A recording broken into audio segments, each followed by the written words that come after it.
minutes. Showtime. Good evening. In honor of Black History Month, DC Funk and Harmony welcomes you to a tribute to the legendary photographer David Oggi Ogburn.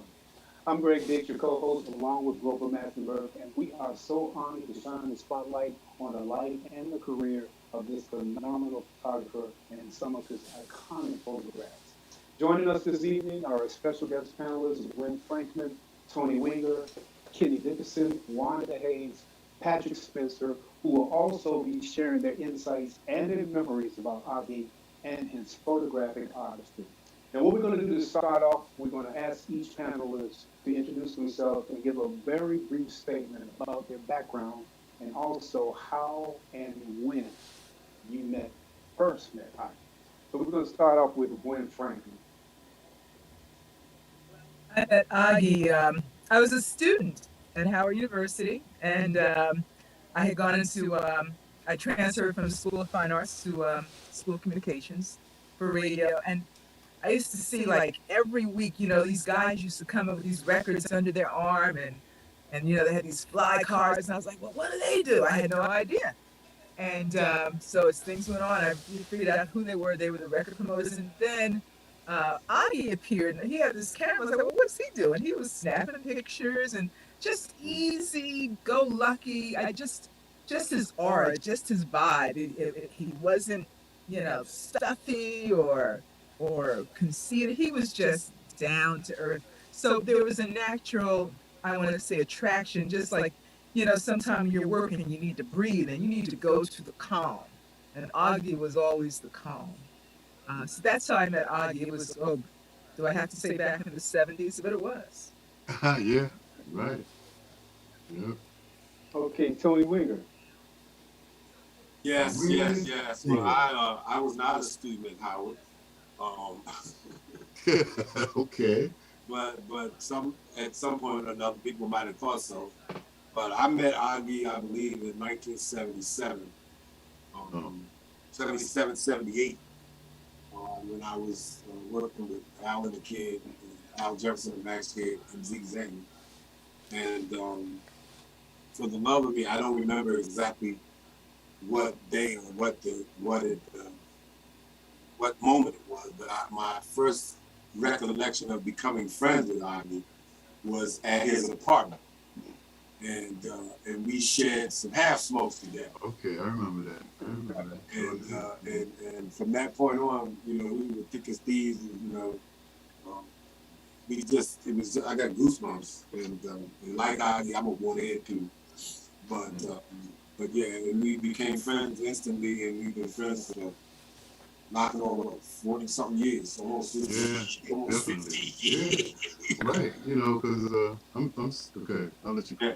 do. Through it all, the ups, the downs, we've been there. And every record company thereafter, if I needed a picture, it was Aggie. Now I snuck Kenny in every now and then, but Kenny was the younger guy in the club. But Aggie was shooting pictures. That's what we did. Yeah. All right, Kenny, how about you, man? From Instant Funk and Patrick can talk about that to the Whispers and God knows who else. Shalimar, Tina Marie, we did it all. Thank you, Aggie, for documenting. And Yeah. also more importantly, being a part of my growth and development as a man. I appreciate your friendship. Kenny Dickerson, how about you, None of bro? us. Um, I was out just like Tony. I think I first came on the scene doing work for Max Kidd and Al Jefferson, and I was actually a darkroom technician, for this guy named Chip Pace, Arthur Pace, and y'all remember that name, right? You guys Yes, remember sir. that name? Yeah, I So do. I was his darkroom tech. So I was pressing out all the work that he was doing, and myself and Tony Browder. Tony Browder was a graphic artist for him, and so at a certain point, uh, they needed a photographer, and Chip wasn't available. And Max looked at me and said, "Man, you shoot pictures?" I'm like, "Yeah, I can shoot. I can shoot pictures." He said, "Well, you working today?" And I jumped in, but that's how I came on the scene. When me and Augie met, we were backstage, and I think that was like '78, the spring of '70 or summer of '78 for me. And we backstage, and this smooth brother was standing over there and stuff. And I take a picture. He walks up and stuff. He said, "Hey, little brother, what's your name, man? You know how you talk. What's your name, little brother?" And I introduced myself. He said, "Oh, so you the new kid on the scene, man? You know, I'm hearing about your work, little brother." I'm like, "Hey, man, I'm trying to be like you. You know, I'm trying to No, be you like was you, like bro." me You know, already. You was I like me became already. Augie's shadow. You know, when Right. Augie wasn't available for a hit and stuff, and they you know, he was the first call. You know, here comes Kenny, you know, running behind trying to get it done. So I've been blessed to know this brother. But the biggest thing that blew my mind, well, I'm a historian fanatic, you know, trying to learn about African American culture. And I ran across this book when I went to UDC. Back then it was Federal City College. And it said Right. Dr. James Garrett. And I went 13 years in DC public schools and didn't know about my history. And he turned me on to this book called The Destruction of the Black Civilization by Chancellor Williams. And I left that man's class crying crocodile tears. Um, and come to find out that the guy's protege was Augie, Wow. and that blew my mind. So you know, we just like boom at that point because I had to like, yo, man, you gotta tell me about this cat. You gotta tell me about Chancellor Williams. So that's how we met, man, and we bonded from that point on. And that's my big brother, and I love him, man. Congratulations on everything. Hey, you know, Kenny, I gotta throw this out there. You know, I want to brag a little bit. I have number one of 300 of the Chancellor Williams photo. That's how far we go back. And I got the Sphinx too. Yeah. Gwen got the Sphinx too, I guess. Hey, Wanda Hayes, why don't you tell us how you met Artie? Wow. Seems like I've known Augie every point in my life. There was an Augie story, and we have a lot of those. But I met Augie when I worked for Patrick Spencer and with Tony Wingo over at RCA. And but then when I became a record promoter myself, um, I remember one day I was saying, "Hey Gwen, I need a photographer." And Gwen, you know, Gwen has a very stern way of telling you something. She turned to me, she says, "No, we use Augie." I was like, Wow. Yeah, let's not get "Okay." it And she twisted. said, "So," she said to me very sad, "No, we use Augie. Let me give you his number." And I did not dare to go outside of that realm. And there were times when Augie wasn't available. I think I used Kenny a couple of times and different people, but Augie, I had to follow what I was told to do. And let me tell you something, I'm so glad I did. I'm so glad I didn't try to be a rebel. Augie's been, let me tell you this. Augie is one of those guys that is like your brother. Augie has the most iconic picture of my life. And it's, you know what picture I'm talking about, Augie? When you was pregnant? No, not that one. Okay. After I had, Okay. You was after I had the baby, I called Augie over to take pictures of Tasley, and we had to take a break because Tasley was hungry. And I sat down on the grass in the yard, and I began to nurse her. And later on, when Augie gave me the pictures, there's the most beautiful picture. You have to just see it. And with me, and I hope I'll be transparent here. I'm sitting there, I'm holding her, and I'm reaching in to nurse her. But you just don't know what that picture means. I mean, you have to see it to see the beauty in it, is how he caught it. He caught the light. And when he showed me that picture, it wasn't anything to be embarrassed about. It was just beautiful. And I have that picture in a frame. mm, I gave it to Tasley as a gift one Christmas. wow. Yeah. Yeah, Taffy. All right, Patrick Spencer, how about you? When you first met Artie? Well, I can't remember exactly when, but it was probably when I was hanging out with Mike Kidd and Zeke Sanders. I Okay. probably was the first time I ever met Augie.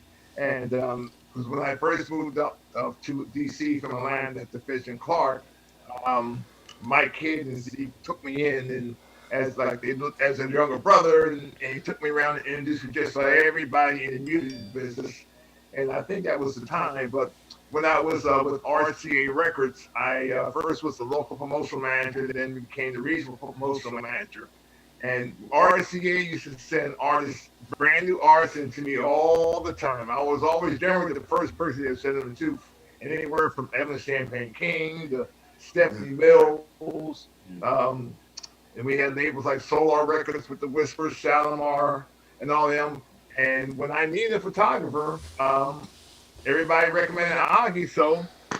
first time I used him was like, that's it. He's the guy. He knew. I mean, he's in with everybody. He seems to know what he was doing. He did a very good job for us. So it's just been an ongoing relationship over the years when I was with RCA. And Yeah. anybody else, always anybody asked about photographer, it was always Augie was the one and only name that ever came up. I mean, I used to go into places like New York because I was a regional. I go to Philly, Boston, and Augie was without doubt was the most consistent photographer I ever dealt with in the music industry. And I'm so glad to have such a long lasting relationship with them. So, Yeah. short and simple. And I just add something because what it was about Augie, it's like most photographers would say, okay, let's take the picture, and they pose you.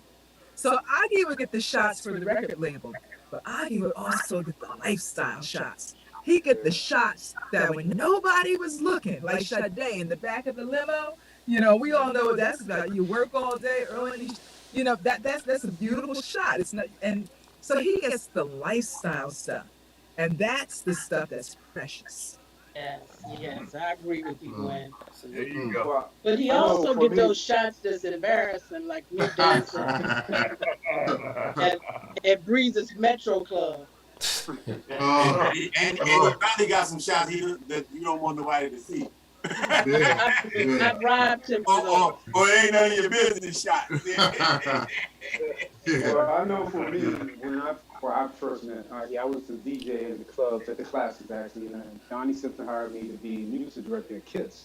So it was like maybe my second week at Kiss, and I was in my first event. I think it was my first event, and Augie was the photographer, and he was just taking pictures of everybody, and I was standing on the sidelines. I'll never forget this. Augie pulled me aside and he whispered in my ear. He said, "Look, Gregg, you're not in the class no more. You're the music director at WKYS. You got to get in some of these pictures, man." And it really just changed my life because he was absolutely right. I'm here. I am coming straight out of the club, no radio experience, not knowing what I was really doing at the time. But I realized that because of Adi, I needed to be in those pictures to represent WKYS. And because of that, Adi has documented so many important moments in my entire career. And I just have to take this out. That's one of the reasons why Grover and I just wanted to do this for you, Adi, because this will let you know how much you mean to us. And everybody on this Zoom call right now, we love you, man. We absolutely love you. We respect you, and we want just to uplift you tonight. So thank you. Thank Yeah, you, well, Adi. you're doing a very good job, and I haven't started crying yet, but there's a possibility that might happen eventually. And one of the reasons I guess I always had a philosophy about living and being happy. I went to Howard and they have homecomings, and when people want to ask you what you're doing, I always say living and being happy, really staying on your business. Yeah, but one of the things that I really have to say before I get started about my family and Chancellor Williams and stuff is that, I was working with my friends, and it was why I wear this shirt to today. It's called employment of enjoyment. Because at times I've had a job when I even hated to wake up. I worked at the PO. I mean, I had a lot of different things, social worker in Harlem, and I worked for General Motors. But when I left New York and came back to DC and and that's when I taught myself photography. Just think, you go to school all your life, but you can teach yourself photography, and that became your career. So I feel so blessed working for my friends. And yeah, let's get started. We start out with talking about my family. How do I start this thing? Where do I go? I'm gonna pass it over to Grover. Grover, you want to take on this?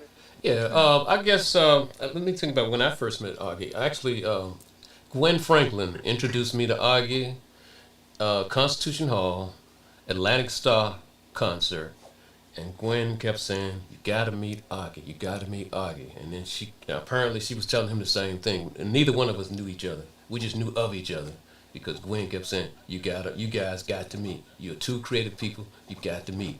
So we finally met. A matter of fact, I just came through the stage door at DAR, and I was on my way up to the stage, and Oggi was like at the corner. You guys know when you go up those steps at Constitution Hall. Oggi was like in the corner, and I guess he was just that was his spot, catching the folk as they come through.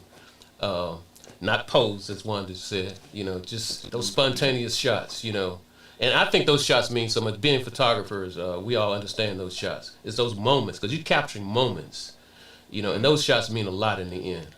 But anyway, Gwen Franklin introduced us, and this had to be like over 35, 40 years ago. I don't want to say. It was in the mid 80s. It was in the mid 80s. Really? All I know was the mid 80s.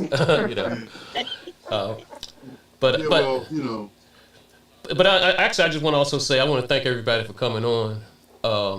And Tony was matter of fact, Tony, you helped us get this DC Funk and Humming thing going early. If without you, brother, it wouldn't be where it was because you reached out to so many people those first couple of days, and that's what, like 11, 12 years ago we was doing this, and it's all about the history and all about giving credit to those unsung, folk who are out there. It's not just the entertainers. All of us make this thing work.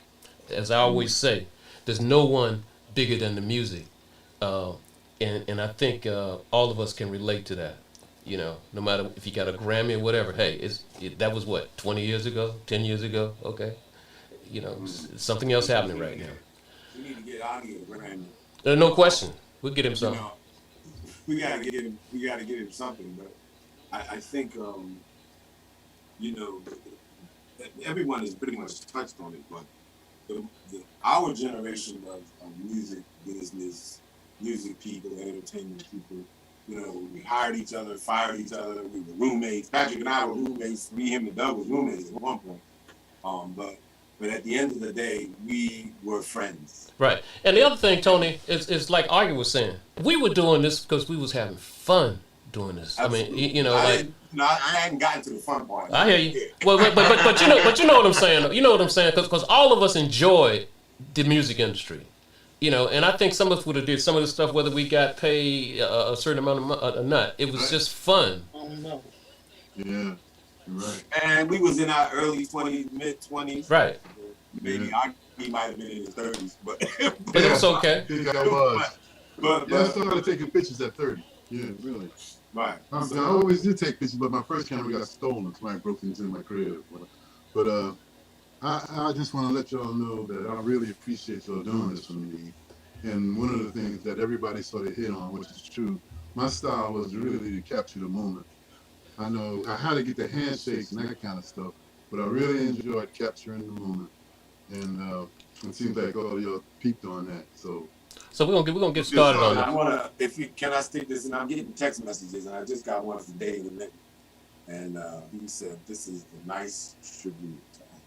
Okay, cool. Yeah. So I'm gonna go ahead and start sharing. So we're gonna start with what are we gonna start with here? Okay, can you guys see this? Yeah, I can see it. All right. Yeah, this is my immediate family, but before I could get into that, I have to say, to my boys back on PS15, where you learn to live and be amongst your friends, and you have friends that are solid. And this goes back to cats from 8th grade and on. They all are looking, because my boy Calvin and Mambo Benny and them guys, they started telling everybody in the neighborhood where I grew up, and I'm looking at my picture of my daughter. But I just want to let them all know that, yeah, man, I love them guys, and that's where I really learned how to play basketball and played professional basketball players part of my life. So, hey, now we can go on. Where's my mama and papa? Okay, let me see something, because I lost. So that was my immediate family that we just looked at. My niece and my nephew, they're young in this picture because I haven't taken pictures in so long, and I haven't seen them in a while because I've been in D.C. Now, the next picture you're going to see is my father. And, I always had a roof over my head, always had a meal. And, when you become a teenager, daddy could have borrowed a car, every now and then was no problem. And this is mom's, she's my favorite, she was my favorite fan of all times. But, when I was going to school, she said, baby, all I want you to do is pass and take an academic course. And that's just what I did. And this is my baby girl, who's I guess I can't say how old she is now because she was younger there, but that's Tracy, who Tony knows. I guess Gwen knows Tracy also. I guess a couple of record people should know Tracy because she hung around a while. She was our child too. Yeah, remember her. Yeah. Okay, now we get into the house of Ogburn. This is my grandfather to the right, and that's his first cousin on the left. Now, the way my family got together, when you see a picture of one of the couple of the reunions, those two got together and said, I want our children to know each other like we knew each other.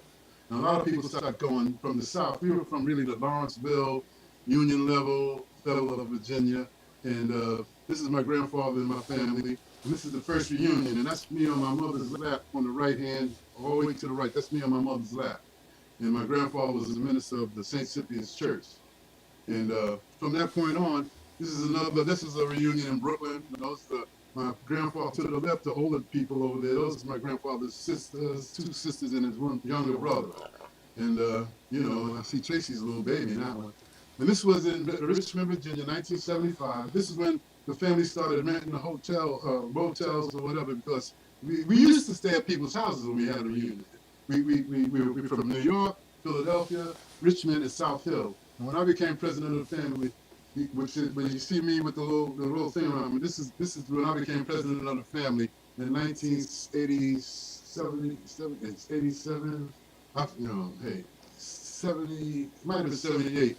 And this is my cousin, my late cousin passed away. But I see Gwen, you see the same shirt Gwen got on was when Oggi had his exhibit at Howard University. That was the shirt for that moment. Now, these are my cousins from Richmond. From Maryland. They were half was in Brooklyn and half was in Maryland. This is from like another branch of the family. My grandfather's half brother or whatever. But these are Ogburns too. And a couple of inches away, we're going to see, I went to one of the picnics that they had. And these are the Maryland Ogburns. And as you can see, we was having fun. Oggi was, of course, with the camera, having fun again, as usual. And these are the kids, the younger ones was out there having fun, but you see the elders was there, just, eating and having fun too, I guess, telling stories. And so, this is in Philadelphia. This is my Aunt Sarah's, all the way to the left with the woman with the thing on her hair, is my grandfather's youngest sister. And because they was in Philly, the tallest woman that you see there, they're from Brooklyn. Her and her brother's from Brooklyn. And a couple of them, other ones are from Philly also. But because of our relatives, they would come from sometime Virginia, all to see the older generation. And I sort of enjoyed talking to the older generation because, they have to empty the cup to fill it up, and that's the way I feel about life. I have to empty the cup to fill it up again too. And so I was always around, and these are my grandfather's oldest. One of them to the left is the youngest. And the other one, it was my Aunt Lizzie, and she's the one that lived in Virginia. When I first went to St. Paul's, my father and mother drove me up to their house, and this big woman comes off the porch. And this is something where honestly, coming from New York, I have never seen anybody who I didn't know show me so much love in their face. And I knew I was hooked. Now, these are my cousins from Philadelphia. These are all brothers. Now, their mother had like 4 or 5 sets of twins. I don't know if these are twins, but I know their mother had 4 or 5 sets of twins. And so, the Philly branch is really large because of the grandkids. And that's my Uncle Herbert to the right, and that's my Aunt Sarah to the left, my grandfather's they were the youngest ones in the family, and they went to Philly. Okay, we had a thing, we got a new tombstone. And when we was having dinner, they saw a snake, and this is my cousin Charles. This is my father's first cousin. You see what he came out with. There was a snake somewhere. I probably ran him up the street somewhere, but he came out with that because there was a snake. Somebody saw a snake, So yeah, man, it's now these are my Virginia cousins. Uh, I mean, it was like 6 sisters and 2 brothers. And what really astonished me about them, one of them told me, the sons were younger, so the older sisters, they chuck tobacco. And, coming from New York, what does that mean? And all the way to the left is a friend of mine, Ivan, my cousin Ivan's mother to the left. But these are the Virginia bunch, and the one all to the left with the white outfit on that's looking over at the camera. That's my cousin Flora. She's out of Plainfield, and she was the president of the family. She was the president of the family one time also. So yeah, this is the whole country house at that place, man. At that table, man, when I had breakfast, man, it could be sausages, biscuits, and you get rolls. You throw a big wad of butter in it. Oh, come on, we gotta leave the dinner, but they're all sisters and brothers right there. They're my father's first cousins. And the brother in the middle is Chuck. When I first went to South, he was 3 years old. He had a twin sister, Charlotte. You saw Charlotte a little earlier, but she passed away not too long ago. But, these guys were like 3 years old, and now he's a judge now. Now, this is the patriarch, the matriarch of the family, Olden and Rosa Hayes. Olden Ogburn and Rosa Ogburn. And because when I was at the cemetery, I visited the cemetery. It must have been a funeral or something. I was at the cemetery, and I asked my Uncle Herb, where was his parents buried? Talking about where were they buried, these ones that we look at now. And he really didn't know. And I had just become president of the family. And because they didn't have a tombstone, I got everybody to chip in, a certain amount of money. And we had to put the tombstone down for Olden and Rosa Ogburn. And this was the first one. And the last reunion we had, we rode from Richmond, Virginia, about I guess about a 40-minute drive back down to South Hill, and when we got down there, this is how they had fixed the cemetery, because down home, you have to clean up the cemeteries. It ain't like it is at one of them parks. But this is the house of Ogburn. I'm glad you had a chance to meet my family. Oh, again, the one in the middle is Aunt Sarah, but these are all her kids, and Lawrenceville, South Hill, and this has been the news guy.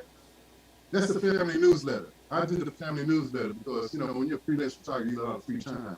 And he had the family visitor, and he holds it up for him and says, this is the Ogburn family, all 600 of them. They're going to be at the hotel, blah blah. It was really only 400 of us, but he said 600. And when you're on television, everybody who looks at television in the news, the hotel freaks. I said, we only got room for 400. How they talking about 600? So that's how That's Willis Scott, isn't it? Willis Scott, right? And Brian Gumble. Brian Yeah, Gumble. Brian Gumble. Yeah, man. That's Brian Gumble? They were freaking out. Look at Oggy. Look what Oggy pulled off. But hey, it was a PR firm did it, not me. A friend of mine, Daughtry, and his wife did it. Okay, cool. Hey, living and being happy, man. What can I say? All right. Now, Oggy, do you want to go on to the Egypt, or you want to? Well, what comes next? Okay. Okay. No. Andre. Chancellor. Andre. Oh wait, Andre. Andre's next, man. Yeah, I have to give a whole lot of credit to my life right now because Andre was my neighbor, the new music director at a brand new radio station, WHUR. And he knocked on my door, and I wasn't too friendly the first time he knocked because he was right across the hall, and then we became best friends. Now I started hanging out with Andre. Next thing I know, I'm at the club in Georgetown, cellar door, and now I'm with my camera. I'm into taking pictures, and so I'm hanging around the station a lot. And I did the first remote that they did. This was the stuff that they used. I guess you guys looking at this, you technical guys probably laughing. It was this picture and the next picture is what they took to do a remote at a hotel because it was Roberta Flack Day. So it must have been in 1972. And Oggy, this is the first time Oggy did anything for the station serious. And even I was nervous, just like I am now. I ain't really that much nervous now. You guys really have made me comfortable because I've been working with y'all so much anyway, but this is what it was like. And Roberta Flack was Roberta Flack Day. And so this was the first time. And I do remember a guy from a record company saying, Roberta Flack has made a lot of money for a lot of people, And so I'm running around the station. Andre's the music director. And I got an award from the Exposure Group. And Andre was there to give it to me. Now, this particular picture was one of my first exhibits that I had in Brooklyn, New York, and in the area where I grew up. And this is like one of the bucket lists that was knocked off. And this was done. This was I gotta mention her name. This was Clinton Hill framing shot, and it was Loretta Brown. This is her 30th year in business. If I don't say this, she'll get me. This is her 30th year in business, and I was the first photographer that she had on exhibit. And Andre and Susan and Gwen and Jamila, Jamila. Yeah, Jamila came. Yeah. Yeah, because Jamila is the one that got me to the chance for book, believe it or not. But we'll talk about it in a minute. That was Fort Greene, or what was that? Huh? Was that DeKalb and Clinton? It's Myrtle and Clawson Avenue, and I grew up on Rockhead and Clawson. And Andre was getting gold records, and actually Andre, when he first started it, okay, this is kind of deep here. We were riding in the street, and Andre sees some cats from Hackensack that he knows. And the guy with the big nose back there is J.T. Taylor from Kool and the Gang. This is before he got into Kool and the Gang, because he was from Hackensack also. These are Andre's boys from Hackensack, and somehow we was in the street and ran into him. J.T. Taylor from the Kool and the Gang. Yeah, that's deep. Now, this brother here is an artist. And what he did, he gave me an ankh, and I didn't know what an ankh was. And he was saying, we could go to the ankh now. He was telling me that the ankh was an Egyptian symbol of life. This was the first time that I even heard of an ankh, or Egyptian symbol of life, or Egyptian planted in my head, because it was no big deal. And eventually, I went and got an ankh. And the next picture you see, I'm wearing it then, and I was more hoodlum looking then, but I got that ankh on now, and I still have it. And hanging around the station, Andre, and I forgot in the beginning. Yeah, I might cool out, but I wanted this to be dedicated to our colleagues who all of them just passed for the last 2 months. Andre, Jesse, Joe Gorham, Skia, and even the other guy that taught, the sports guy at HUR. I can't think of his name right now. Moso. And and then we talk about the last 3 or 4 months, all of these cats passed away. And Jesse recently, Andre might have been about a month ago, and Joe Gorham might have been about a few days ago, because they just put up his stuff. Man, I appreciate the time that I had to spend with these guys, because they was all friends. And actually, the HUR was a family. And this is, LaBelle before she did her nose.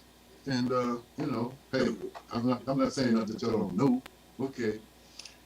But, I hung around the station. There'll probably be a few more pictures of me hanging around the station. This is Andre and Keenan. Now, Keenan is Andre's son. Now, Keenan has been around Andre a long time and known that I was taking pictures. Now, Keenan is a photographer, and he's a pretty good photographer. He shoots in New York a lot, and great pictures. And I was hanging around the station with Felix Grant, Al Jarreau, and that the brother, my man from Barry Terry. Oh, wow. Wow. So now Phyllis Simon came to town kind of early because he was going to have lunch. She was going to be performing at the Congressional Black Caucus dinner. So she came to town early to have lunch with the Dellums and this is when Andre was working at Harrison in the Capitol lunchroom. You couldn't take pictures in the Capitol lunchroom, but But the greatest picture that I ever took, which is one of my favorites, is the next one you're getting ready to see. Oh man, and Phyllis, everybody was laughing about this picture because they said, where's Phyllis' shoes? And I don't know, I don't think she was walking around bare feet though, but Phyllis was, I know obviously, she, after she ate at the grill on the Florida Avenue Grill, and we riding around, she says, I want an apple. And next thing I want some potato chips. So, Andre was saying, okay, we'll be getting rid of her soon, because she's driving me crazy. But Phyllis was wild sister, though. She was 62. You had to look up, and one of the finest things. And the first time I ever worked with Phyllis was with Susan Perry. She was at Buddha at the time. And where are we going now? We can go anywhere now. It don't make no difference. Okay, I see where we headed. Oops, I didn't change. So, This is when I went to Egypt. I was blessed enough to go to Egypt for a magazine. And when I got to Cairo, when you think of Egypt, I didn't know it was like a metropolis city like this. And that's the Nile. Eventually, I ended up swimming in the Nile, not down in Cairo, though. It was up in Luxor, a little further up. And this is what it was like, little villages and stuff, everybody running around. And, there's the apartment buildings, and, everybody was hustling and going to work on the truck. Hey, man, and these guys be hustling, trying to sell you stuff. And this was a jewel. That jewel I saw in the museum. And I had a brother, when I came home, I asked the brother to paint it for me. And you see eventually the picture that he did. Because the museum had some, going to the Egyptian museum was a trip by itself. And I hope everybody eventually will get a chance to discover the history. Now, this guy took me and a couple of people out on his boat. They call him a mustache. And out on the boat, he had fried fish and fruit and all that kind of stuff. They was treating us really nice. And he said, don't come back and ask for mustache because everybody got a mustache.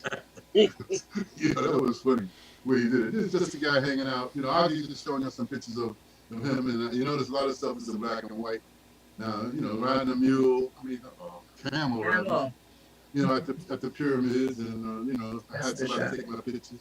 But, hey, believe it or not, Napoleon came and shot the nose off of the Sphinx because he didn't want the later generations to know that blacks rule the world. And a lot of these pictures I also took I was fortunate enough with Andre to hook me up to go to London. And in the London Museum, you'll find a lot of, the whole first floor of the London Museum is they raped Egypt. And then the Louvre, I didn't get to go to the Louvre, but I was in the basement of the Louvre. They robbed Egypt. Yeah, it's the wrong one. I'll change it later. Okay, and this is the pyramid of the Sphinx. And I was freaking out, of course. Had Photoshop. I said, Night of the Purple Moon. I went broke doing the Night of the Purple Moon, so I was in the purple at the time. And the pyramid Sphinx, and these are like shots that was in the British Museum. These are British Museum. And I enjoyed you notice how the nose is done on a lot of these things. These things are really old. Just think now, the pyramids was built 2,500 years before Christ was born. Now, when I start looking at it from that point of view, I was saying, wow, because the Egyptians had their own religions and stuff. And when we get to talk to the Chancellor, and you start talking about how, when we were brought to America, how we sort of lost our heritage. And I know, my man, the history teacher, is going to come in on a little bit on that. These are things I thought was okay. When I remember the obelisk was something that I remembered or thought was familiar. That's because the obelisk was what we got. Just think the highest thing in Washington, because you can't build nothing over 13 feet stories, is Egyptian. It's African, I should say. It's African art, African architecture, whatever. Yeah. So yeah, that was my time in Egypt, man. I really was a blessing to go for a magazine, and I didn't write about what they wanted me to talk about, what Egypt was like as far as a travel guy. I got into the history part of it because I had just left Chancellor. I guess we saw this one. And another thing about this is that you walk down one of these alleys, man, and somebody can pull you in and cut your throat and never be heard of again. So I thought it was kind of cool. When you got to these kind of places. Other than that, this was the temple. I had other pictures of this, but it's just nobody knows it. But I have a sun on my ceiling, and I noticed when even in Spain and stuff, when you go to other places, other countries, that they have decorations on the ceiling. I sort of was dealing with that thing. And of course, this guy is hustling, and this is the jewel that I was talking about. And to the right was something that Ron Graham, who was listening, did for me, and I can't thank him enough. Because the woman's supposed to have swallowed the moon every night or the sun every night, whatever. And Ron, you did a great job, and I can't thank you enough for what you gave. And this picture was on my wall for at least 30 years. But it took up a lot of space. It was covered up the whole wall. So when they started, blowing up some pictures, I sort of had to make some room. But Ron had it. I remember that on your wall. Yeah, Ron has it now. But Ron has a big house out in Laurel, so Yeah, it's excellent. he can handle it. And Ron, thank you a lot, brother. And Ron tonight even showed me how to do something on the computer just a little while ago. But Ron is my man. Whoops, when you ready? Now, You this ready to is go the down? transition. I was with Chancellor Williams, Wow. and he asked me to. When I went to Chancellor's house, I didn't know him. I just read his book, and I wrote him a letter saying that I had to meet him, that I read his book. I've been to Egypt, blah blah blah. And I didn't hear from him the next day. I was hurt. Why didn't he call me or whatever? But a couple of days later, one of his assistants said, Chancellor will meet you on Wednesday between 3 and 5. And those three brothers that we just saw were three historians, Yusef Ben Cannon, John Henry Clark, and Chancellor. Those guys have went over the history that has already been written, but had different interpretations. Now, what I did with Chancellor, when he asked me to help him, could I work with him a couple of weeks, a couple of days a week, and I said, of course. And a lot of times I had to read to him because I didn't even know Chancellor was blind. And where he's sitting right now, he told me don't mess with nothing behind that, don't mess with it, nothing behind that chair. And what he had behind that chair was a book he had written in 1941 that was a bestseller called The Raven. And it was a biography of Edgar Allan Poe. And the reason he wrote the book was because in high school, Chancellor was a pain in the neck as a student, and even in religion, he was kind of, he was a pain in the neck because you just couldn't throw nothing at him without justification of it. And this is Oggi hanging out with him, sitting at his feet, and I was blessed. And I can't say, I have to say, he also Stokely Carmichael was really tight with Chancellor also, and you couldn't be part of Stokely's organization if you didn't read Chancellor's book of instruction. Now, me and Chancellor go to Boston, and while we were in Boston, these brothers, black Muslim brothers, come up to us and say, "Do you need any bodyguards?" And I'm saying, "No, I don't think we need any bodyguards." But everybody knew Chancellor. A lot of everybody was familiar with the history that he did for them, and the Muslims at Farrakhan and them, they all got into Chancellor because I even went out to California. Now these brothers, we're still in Boston. These brothers are coming down. They Rasta brothers, and they know about Chancellor too. And they cracked, do y'all need bodyguards? And I'm saying, wow, man, Boston must be kind of like a rough place, man. I'm like, do we need bodyguards? And this is the crew in Boston. Now I took a group shot before I left. But that's Chancellor with the Boston people. And we didn't need a bodyguard, thank God. And now Chancellor would be lecturing. This could have been in Detroit or Chicago somewhere. And he'd be telling them, what the real deal is. We built the pyramids. We were the first ones here.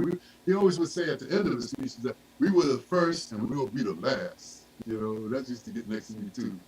And when we were traveling sometimes, we were on a plane, and I could see he would get into his heavy meditation, getting ready for what he was going to talk about before we got to where we were going. It could be either Chicago, California, Detroit, Pittsburgh. I went to so many places with him.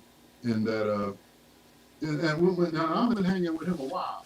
And I've been with Stevie Wonder, and all of you guys know I've been with different people. But when I would be with him, people would say, "Could I just touch him?" It's a little different thing. Now these two brothers, one of them was when I was in high school. Was Akbar Mohammed, is the one on to the left. When I was in high school, one of my main boys knew him. He was Larry Prescott, and his cousin is Pat Prescott, the one that's smooth jazz.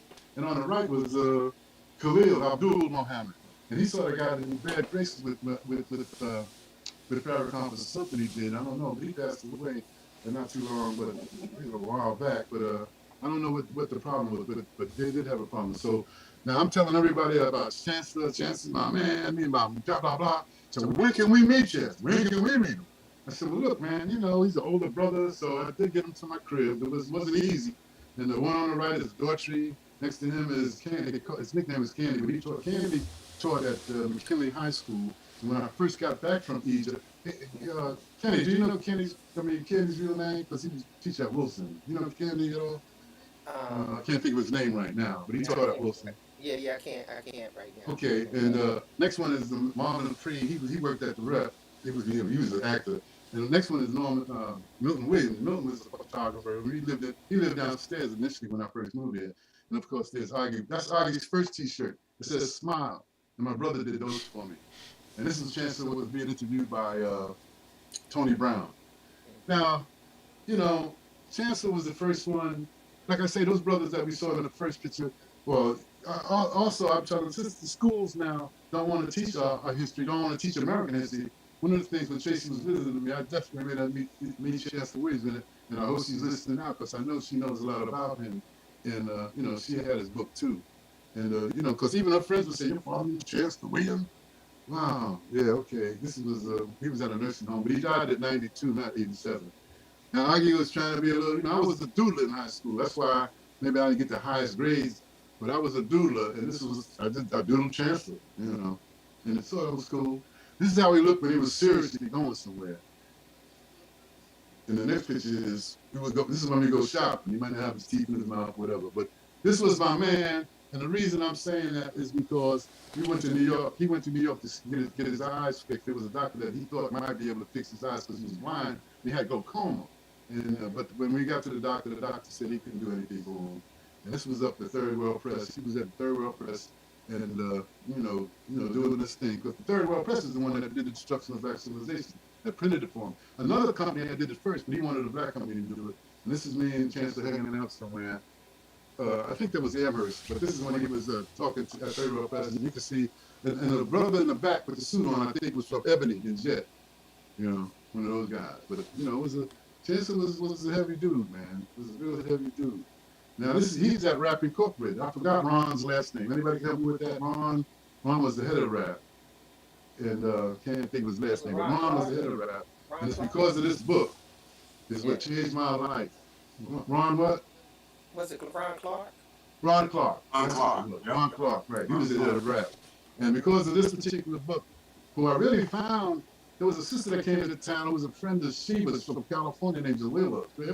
All you guys know because she was in the record business for a minute. But she had this book, and she was talking about this vegetarian, blah, blah, blah, vegetarian stuff. I said, what is vegetarian? So she hooked me up a vegetarian meal, and I was waiting. I was looking at a bookcase, and there was this book. Now, I had known about Egypt because I'd heard about it, but I didn't know it from a black perspective. They always talked about the Phoenicians, blah, blah, blah. But when I read Chance's book, it blew my mind. As a matter of fact, I asked her, could I borrow it? She said no. She couldn't, it took her a long time to get it. But she let me hold it for a couple of days, and I would be just a little bit with astonishment. And I just want you to know, because of him, Chancellor Williams, and other historians and other things that I read about our lives, that we are great people, that we came from kings and queens. What I learned at school was, we came from slavery. That's the only thing I knew. And they don't even want to let it teach the American history now. This is Dr. Ben. And go ahead. We're gonna say no, go ahead, man. Dr. Ben. Okay. And this is Dr. Clark. They were all together at the Third World Press. Anybody got anything you want to say? I want to say, so I want to thank you for giving me my first copy of the Destruction of the Black Civilization. Okay. That's why, and just so you know, my daughter has it. Okay, well, that's what we got to do. And that's another thing. One of the reasons that I had my daughter to meet Chancellor, because we got to teach our kids. Schools don't want to do it. Right. The schools don't want to teach it. Now, this is when I was in California. But the Farrakhan had something out in California, and I went out there with Chancellor. Me and him got into a thing because the hotel he was in, when you called him, the phone only rang one time, and he was blind. He couldn't find where the phone was. And when I got there, he had already left, and that didn't work too good. But that's Queen Mother Moore that she's with. She was a follower of Marcus Garvey, and she told me her sister was the teacher for Malcolm X. And that's Queen Mother Moore. I think I got a picture of them together, right? This when they first met. Well, they might have known each other before that, but this when they got together. And argue with the camera, always trying to capture the moment. But that was one of the great moments. And Chance had a new book that came out called The Second Agreement with Hell. And I'll be honest with you, Augie was trying to put outfits together to look because I was, we recognize I was wearing leather pants and Stacey Adams shoes and silk shirts. So every now and then I have to try to be normal looking. Well, and this was Chance. Now, this will be happening. This line will be, they'd be signing Chance, to have to be signing Chance's book or whatever. He'd be signing his own book. And he would get tired and says, well, I don't want to sign any more books. There'd be a line like that. I'm saying, well, Chancellor, you put me on the spot. Now, how do you tell all those people that's waiting that, you don't want to sign no more books? But when I hooked up with him, I was 34, and he was like 74, and we were together until he was 92. He died at 92. And I might have been with him till he was 90 because he was in an old folks home. And this is another historian named Van Sertima, and Van Sertima wrote a book called They Came Before Columbus. Sir. And he's talking about how Africa was in the South America and in America. But see, when he got into those Olmec things, where he sort of, they looked like they had on helmets, but they also had a flat nose and lips, and Washington politics is next. Hold on one second. I'm gonna stop and. Go ahead. Okay. Yes. They came before Columbus. Okay. Okay, my brother.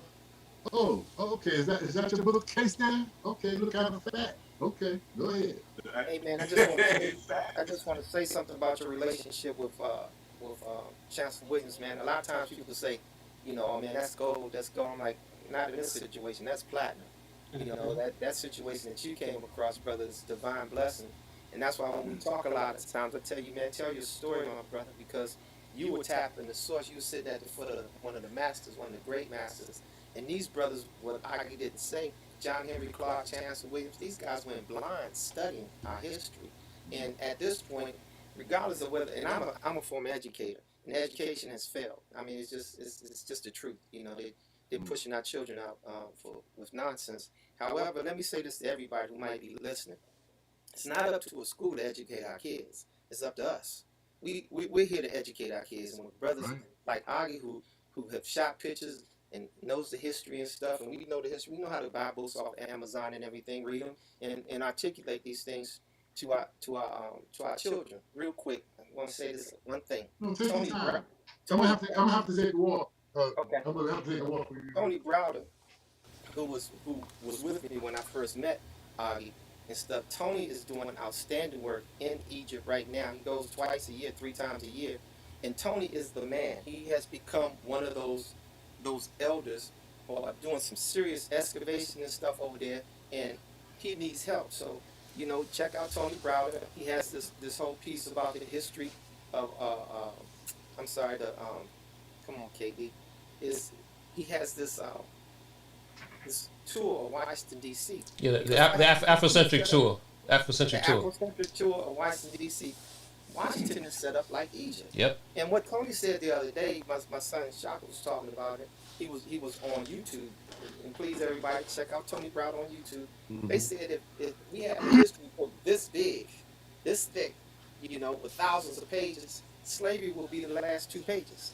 So we can't focus on when we got here. We need to focus on before. So again, my brother, trust me, man. When I found out that you were a student of Chancellor's, that blew my mind. I was like, oh my God. Get the jackpot. You got to take pictures in. Sit at the foot. Well, right, I really feel blessed because of that, and to like I say, I ran after him after I read his book, and then I heard him being interviewed on the radio by Clint Walker. Is that true?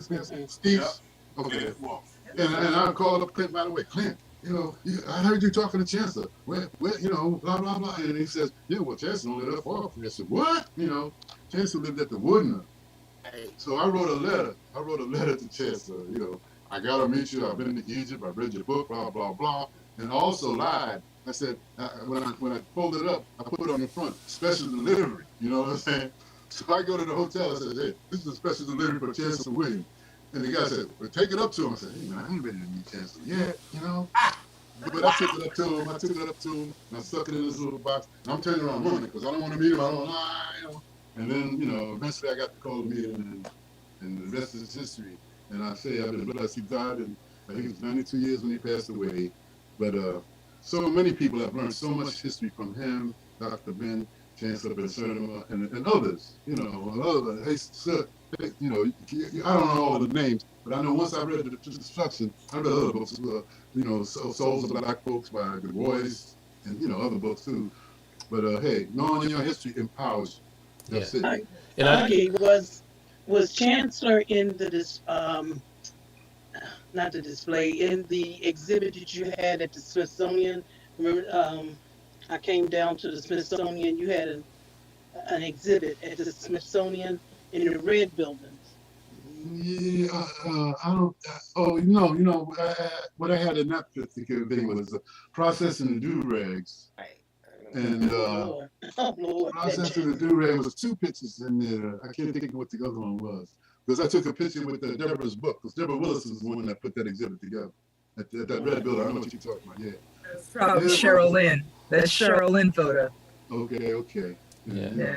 Big girl. Cheryl Lynn, she was in good shape, though. Okay. Zig Zanders and Nicole Lockett and I came down together. Really? To exhibit. Okay. Yes, you were a big man on campus. Cameras all around you. You probably didn't even know we were there. Okay, I got a blank screen. Okay. Now we're going into politics. Hold on for 1 second. Hold on 1 second. Go ahead. A lot of things that I did as a photographer, I didn't know what I was doing. But one of the things I have to say, I guess Kenny and any other photographer will tell you, you get in self situation, you got to rise to the occasion. So my neighbor, Milton Williams, his wife was the publicist for Walter Washington when he was running for mayor. But prior to that, we always had a commissioner. He was the first elected mayor. So this is Oggi, taking pictures of the Walter Washington campaign getting started. And, we could run through this. Okay, okay, my man to the right, Dick Gregory, he had just run, maybe 3,000 miles. He might have ran from California. He just crossing the Maryland line, and we met him there. And it's kind of funny, the cat in the middle, while we was campaigning, these girls was exercising, and my mayor was touching, shaking their feet, whatever. So that was a good picture too.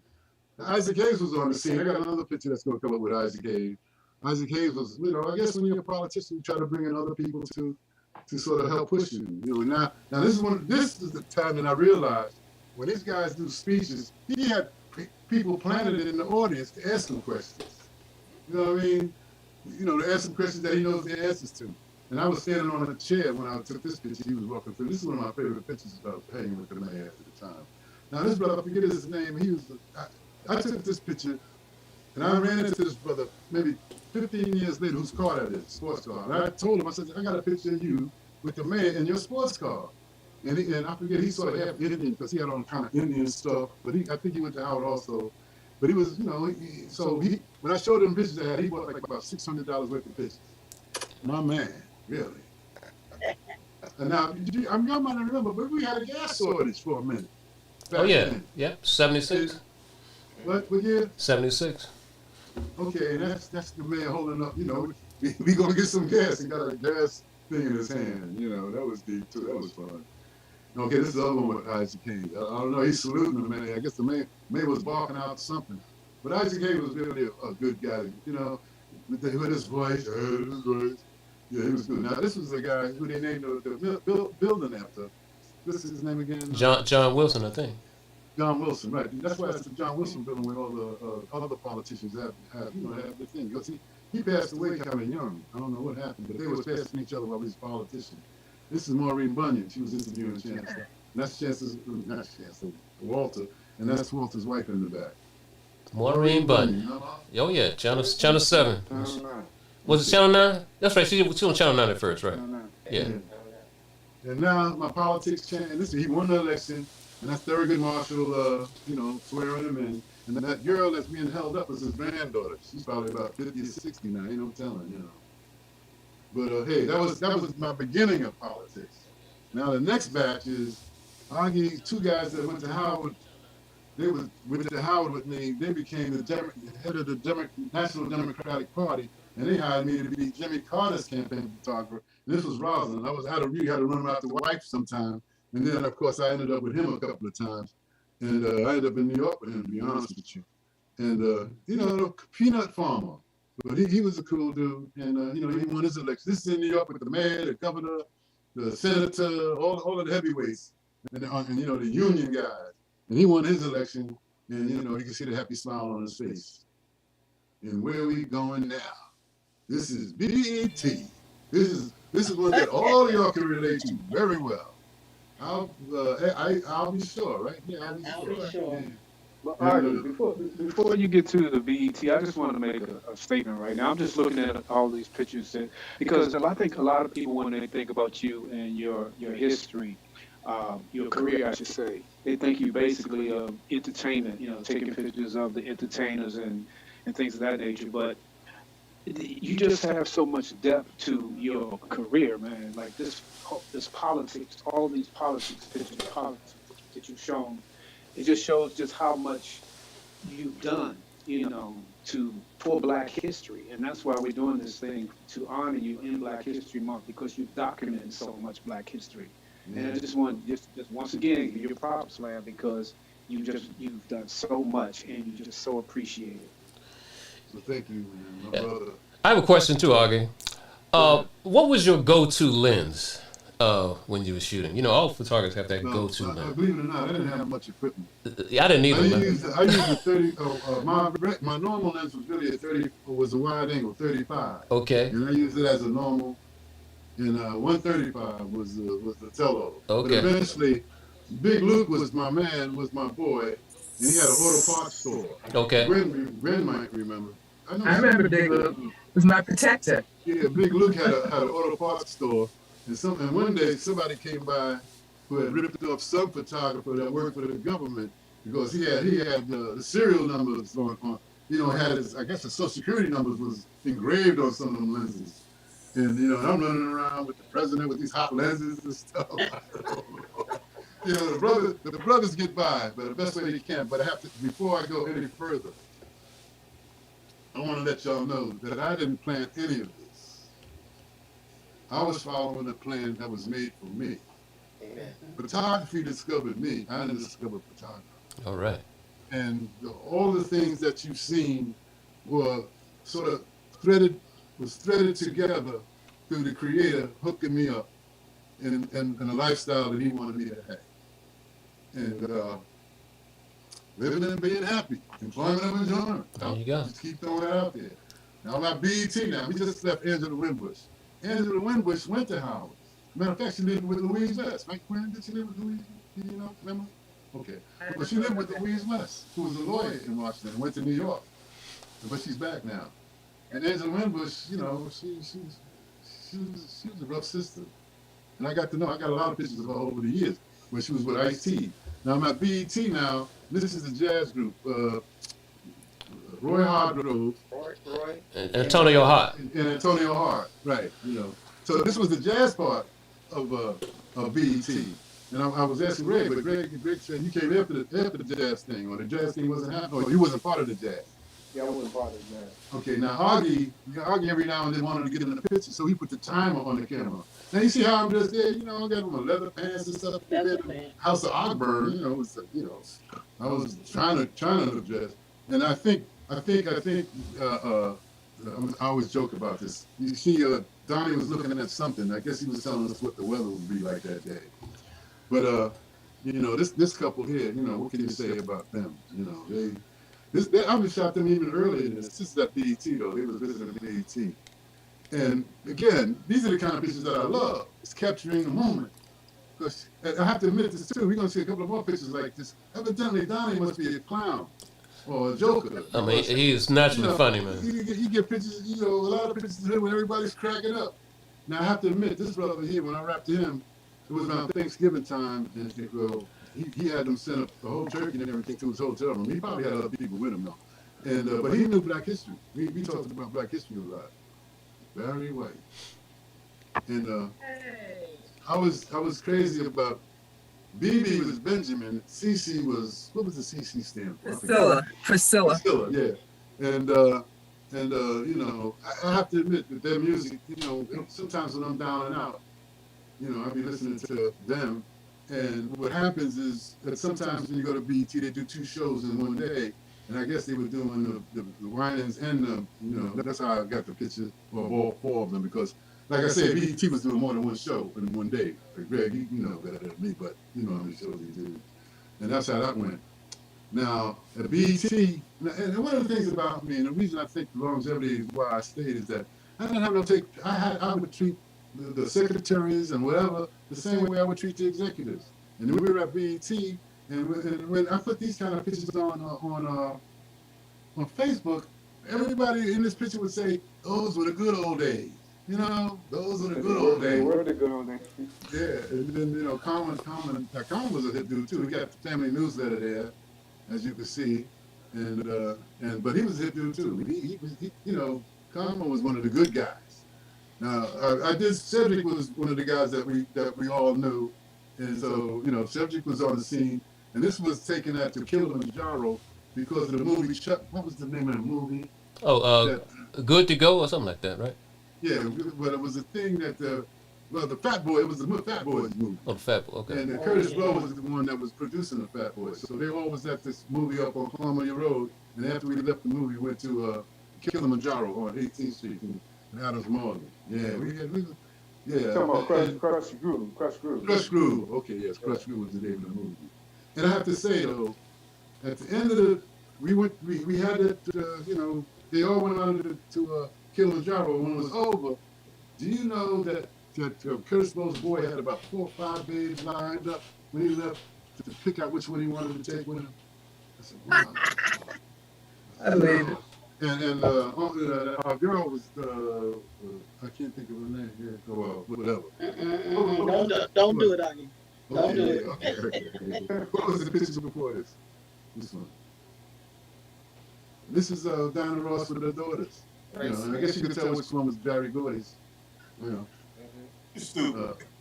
Yeah, okay. Well, we could go on. Again, taking pictures and the secretaries and the producers or directors or whatever. I know the girl in the glass, she was a camera woman, and those were the good old days. And I'll be honest with you, those were the good old days for me too. Again, I want to stop you right there for a second when you mentioned the secretaries. Before I met Patrick and how I met Patrick and Gwen and all them, I was up at WOL as a receptionist. And like every other black girl in America, I had the biggest crush on Jermaine Jackson. And they were at WOL, and you brought him out and you said, "Here, take a picture with Wanda." I was the receptionist. That right there was for a 21-year-old. That was a great. So you did. You took care of Wanda the also receptionist had. and the secretaries. I also took a picture of you when you was behind the desk by yourself. You probably don't Yes, remember. you did. And this is Yes, you did. Wisconsin Avenue, right? This WL. Donnie was the what he in the parade. He was the what he the parade. What was he the? Grand Marshal. He was the grand marshal, and the car broke down. And him and Charlie, him and Charlie had to push the car for a while. That's what that picture was about. Charlie. Yeah, Charlie was the bodyguard, I guess. Charlie's But still they were around. best boys too. They were good friends also. Now I have to say that when I was also going to the BET, this sister here, she was, I just thought she was gorgeous and beautiful. And then I found out not too long after that she was on a couple of Essence. What's her name again? Foxy Brown. Foxy Brown. Yeah, Foxy Brown was it. She was with a rap group that she came with, but you see, I singled her out. My man. Oh, wow. This brother George Clinton is a character too. I ain't got to tell you. I got him in so many different looks, And this particular time that George Howard was at the BET, Paul Porter and Tony Braxton were there. There's another picture where Tony Braxton and Paul Porter were really interviewing George Howard. And George Howard became a good friend. Matter of fact, I took a picture of him in my corner over there. And I guess you see the family newsletter, of course, the visitor is on the scene. But Gerald, the women love this brother, boy. You want to talk about teddy bear. He was the original teddy bear because any place we hooked up, they loved Gerald. I have cousins in Richmond that I would give, I'd get a shirt or something from the promotion, and I would give them to her. And she told me she even got a picture of me and him on her desk because they loved Gerald. And man, it's really sad that he's gone. Now, when Janet came to the station, they would call, it was Nat, I think was the one that hooked that up.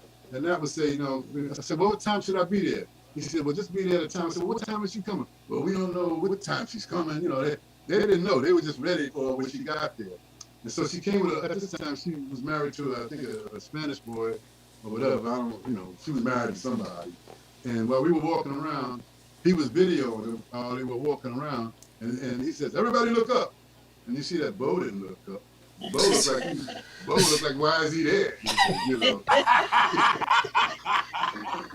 And I have to say, Bo is the music guy in Washington now. I remember Bo when he was young. Everybody remember Bo when he was a young guy hanging around? Yep, don't know. Bodacious one. Yeah, Bodacious. Now, this is when Lenny Kravitz came to the station. And this is my first time ever going backstage. Now, me and Rick Johnson became tight. Gary Price became, because we was all in the same business, seeing everybody every day. And I have to say, Lenny Kravitz was pretty good. He's a pretty good brother, too. Matter of fact, I had a hat on just like him. And he told me, where did I get mine from? I said, my mother made mine. And I told my mother that I had a hat that Lenny Kravitz, she made a bunch of them thinking that Lenny Kravitz wanted them. I said, no, Mom. But she gave them out to the brothers in the neighborhood. This is one of my favorite pictures because Dwayne Cunningham was my man. God bless his soul, and so is Harry Coons. Harry Cone. Harry Very Coons. God cool. bless Harry his soul. Coons. Take that back one Well, now. could you go back to the next one? Go back. Harry Combs, Yes. Sean, and Gerald. You know, they all are gone now, and bless their souls. And you know, we still got to pray for the brothers that just left us. You know, we all part of our family. But Harry Combs, I ain't gonna lie, man. I didn't get paid right away, and I informed him. I said, you know, I didn't get my check yet. He said, well, look, you're gonna get your check and a little more. Now, in the record company, that's kind of unusual because they did send me an extra $100. Larry Coon, my man. Harry Coon, my man. You know? Oh, Harry. Yeah. Uncle Harry. Yeah, he was related to you, told me. I know he was kind of tight with him. God bless But a lot of people dug Harry Coon, though. He was the Philly guy.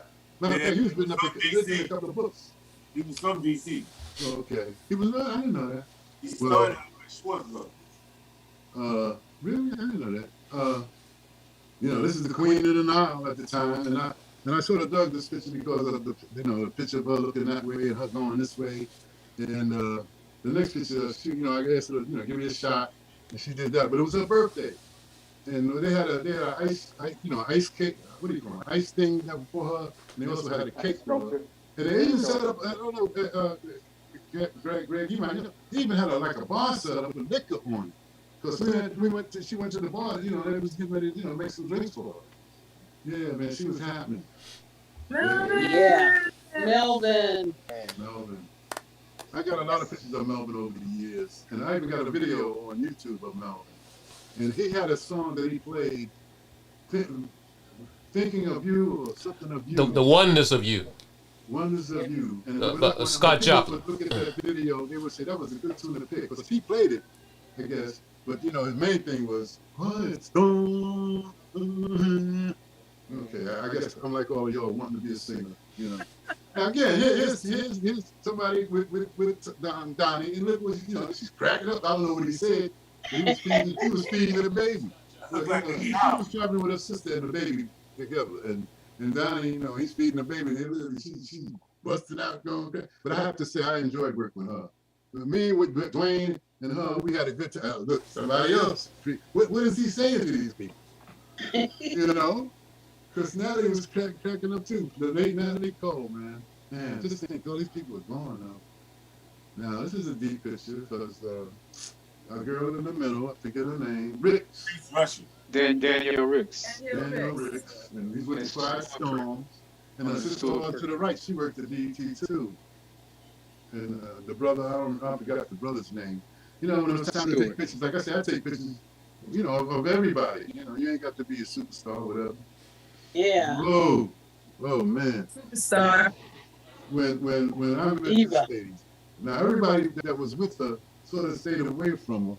Because when we had lunch in Baltimore, she sat at the end of the table, and none of the people that worked with her, because she had a couple of people that was, you know, assistants and stuff. And I got bold enough to ask her, like, you know, in your travels around the world, you know, what did you find? What did you find to be so exciting? Whatever, the mountains of Switzerland. You know, and that's where she really lived in Switzerland. But you know, they had places all over the place. I'll be honest with you. They had villas in France and whatever. But and you know, I started looking at a couple of her videos, and she was like up there, like 68, man. And she still was getting down, you know. And she had them young babes back there, you know, doing the things. What? And I'll be honest with you, man, when I see, you know, documentaries of her, and I realized how close I was with her and talking to her, got to meet her, I start crying, man. I said, damn, you met that legend. And then you're looking at the videos, and she still had that energy. I said, wow, this is I'm going to tell you, her and Paul Porter was both interviewing him at the time. And I guess I got the picture with her and him, and I guess Paul Porter he got his picture the last time, I guess, you know. And that's when she had the short hair, you know. But I dug Tony Braxton. Who didn't? And, Tony. Tony. There was one of your groups, wasn't it? Yeah. Yep, Wing Records. And those are the band members in the back. But what happened was, he came out as supposed to be in his underwear, t-shirt, and Donnie came out dressed like the brothers. Those are good. One is the brother, one's the cousin. You know, they all be related in some kind of way. But Donnie had one of them hats on and stuff. I guess he had borrowed them from, I forget their name, but I got to be tight with Raphael. Because Raphael was young then. He was, but he could sing. He was every he was the lead singer. And this is true, Atlantic Records. And Dwayne told him, man, that Jerry curl crap ain't happening. So I guess he started. The guy that's cutting the hair, he was the lead singer. I don't remember his name, but he had to go home before the promotion was over. He had to go home so he could graduate from high school. Well, Wow. I wonder how it worked with cutting a Jerry curl. I caught them performing over in Baltimore. They was over there and they performed. They was tight. That's true. It was nice. Young guys. And that's the Williams. That's you too, Juan. That's you. What's your Yeah. Remember, Yeah. I can remember that day that we were in Baltimore and we were running late for. This is the same picture. We were running late for BET, and you and the limousine driver jumped out and went into KFC to get us some chicken. Yeah. That was my job. And a lot of times when I'm riding in a limousine, I like to be in the front. I don't like to be in the back with the artists because a little small talk. They get tired of it anyway. They're gonna be going to be interviewed. But should be another picture of her, I believe. Okay, there's another picture. Okay, this is still at BET, and the songwriter to the left. It's Brenda Russell. Brenda Russell. Brenda, That was Gwen's person, Brenda that's Russell. I remember. Brenda was that's Vesta. That's Vesta And Williams, Vesta right? Williams, right. Vesta had gained some weight at this point, but Judge Howard said, Vesta's fine. And eventually Vesta lost that weight because we got a picture of her and Woody together. And that's when Woody had curls and stuff. Okay, now we're changing up. We're leaving BET. Now we're going to the DC Black Rep. Oggy had all these different kind of lives. And Robert Hooks came from California to start the DC Black Repertory Company. And this was his partner, Motor Gico. Van Ty Whitfield was his real name, but his name was Motor Gico. And there was a dance company there. And my first gig that I had by myself was doing a dance show. And I said, oh, you doing a sound on a dance show? You haven't even been to a dance show. But I knew how to splice wires and stuff like that. Splice tapes together and stuff. And this really is a little bit before him. This guy's getting kicked out of a restaurant because he started a fight. Later, there's a picture of the fight as we go on. This is Charles Organs. He teaches at the School of the Arts. Duke Ellington? Duke Ellington School of the Arts. And he teaches that now, but he also was putting the dancers through the exercise. And as you see Smokey speaking, and the girl in the back is speaking, she's over in Italy now, and she's a superstar. She did Knock on Wood. She did Knock on Wood, but she stayed in Italy. Amy Stewart. She did Knock on Wood. This was DC Black Rep. Now this brother is Charlie Brown. Charlie Brown was in Home. If you remember Soldier Story, he also was star in the Soldier Story in the play called Home. Yeah, this was at the Moose's house up in the Manhattan. Clay, the guy on the left was Clay. He was a playwright, and the brother on is Sati. Sati also was an actor, and Sati might have been a producer or a director too. I know he did a couple of different things. And Sati is in DC now. Believe it or not, Oggy convinced Earth, Wind, and Fire to come to a theater because I was a sound man, and it just so happened Maurice said that they wanted to start doing tricks on stage. When they started doing magic tricks and disappearing or whatever, and they came to the DC Black Rep. That's the drummer. That's Maurice's brother, Fred. drummer. Fred. And that's and then Dyson, Philip Bailey, and I can't see what's on the other side. You move this thing. But let me go back one. Okay, this is Robert Hooks. He ended up marrying Rosie. But in this play, the guy with the striped pants, he hung himself. They had him hanging. That was part of the drama in this play, man. But it was deep. Okay. Now I never been to the dressing room up there. When I got up there, I noticed the women and the men. They putting on that makeup and stuff, and that was deep too. Because going back to Tina Turner, when she was in the green room, she was putting on her makeup, and what she did was put little round dots all over her face, and then eventually she'd start smudging them up. And I had my camera there. Now, of course, I wanted to take a picture, but I felt if I took a picture, I would have got fired on the spot. You know what I mean? Because she don't get those special positions to be taken advantage of. And Tina Turner, with a pop picture with her with the spots on her face that she's doing, it would have been disastrous. This is one of the plays. The Man in the Middle is Smokey. Me and him, and Smokey just had a play, a one-man show in Broadway, off Broadway right now, and it was extended 2 weeks. And the one to the left is Mike Hodge. Mike Hodge was the head of, right next to Smokey to the left of him, is the one that was the head of the SAG, all the unions for actors and stuff. He became the president of the union. Actors And on Guild. the right, you know what it's called? Anybody? Screen Actors Guild. Yeah, okay. And well, he was the president of That that. play was the Day of Absence. Yeah, the play when they all had on white faces was Day of Absence because all the blacks left town. But this is when the guy got kicked out of the restaurant, was starting to fight. That we saw him getting kicked in the butt a little earlier. And of course the dancers, I'll be honest with you, that was dancers. It's nice being around dancers, let's put it that way. Girl dancers. The dudes, they were like girls too, to be honest with you. Yeah, the girls. This brother should have been with the Day of Absence crew. Luzerne, the late Luzerne. He went to hospital and passed away. Now Alexander was running for mayor against Walter Washington, but Walter Washington won. But I guess Hooks was on his team, but he became a secretary of the army. Was Clifton Alexander? Was that his name? Alexander, right? Yeah, that's right. Hey, we move. Now this is what's going on today. The brothers is getting shot by the whiteys. This is Sugar Bear is the one that's out there. Sugar Bear was a wild brother too. Sugar Bear, I met him. We hung out in Manhattan. Okay, this is from the Day of Absence. The Day of Absence was a play where all the blacks left town, and whiteys didn't know how to wash dishes or change their babies or whatever. And and this was like these were the young guys. They were learning. These guys was in training. This is like to prove, how you could stand up and fall back and somebody catch you. Well, this was like seeing that, they was trusting each other, that they could stand up and don't get hurt because they could trust the brothers on the bottom. But these were the young dudes at the theater in training. Now these were the professionals. That's Lynn Whitfield, who was did the story, the girl from France. Josephine Baker story. Mm-hmm. And the brother is Ken Holiday. He was the guy with Madlock. He was Madlock's private eye. He did the private eye stuff. And I'm still in touch with Matt. Now this is the same brother I was talking about. It was the head of the SAG.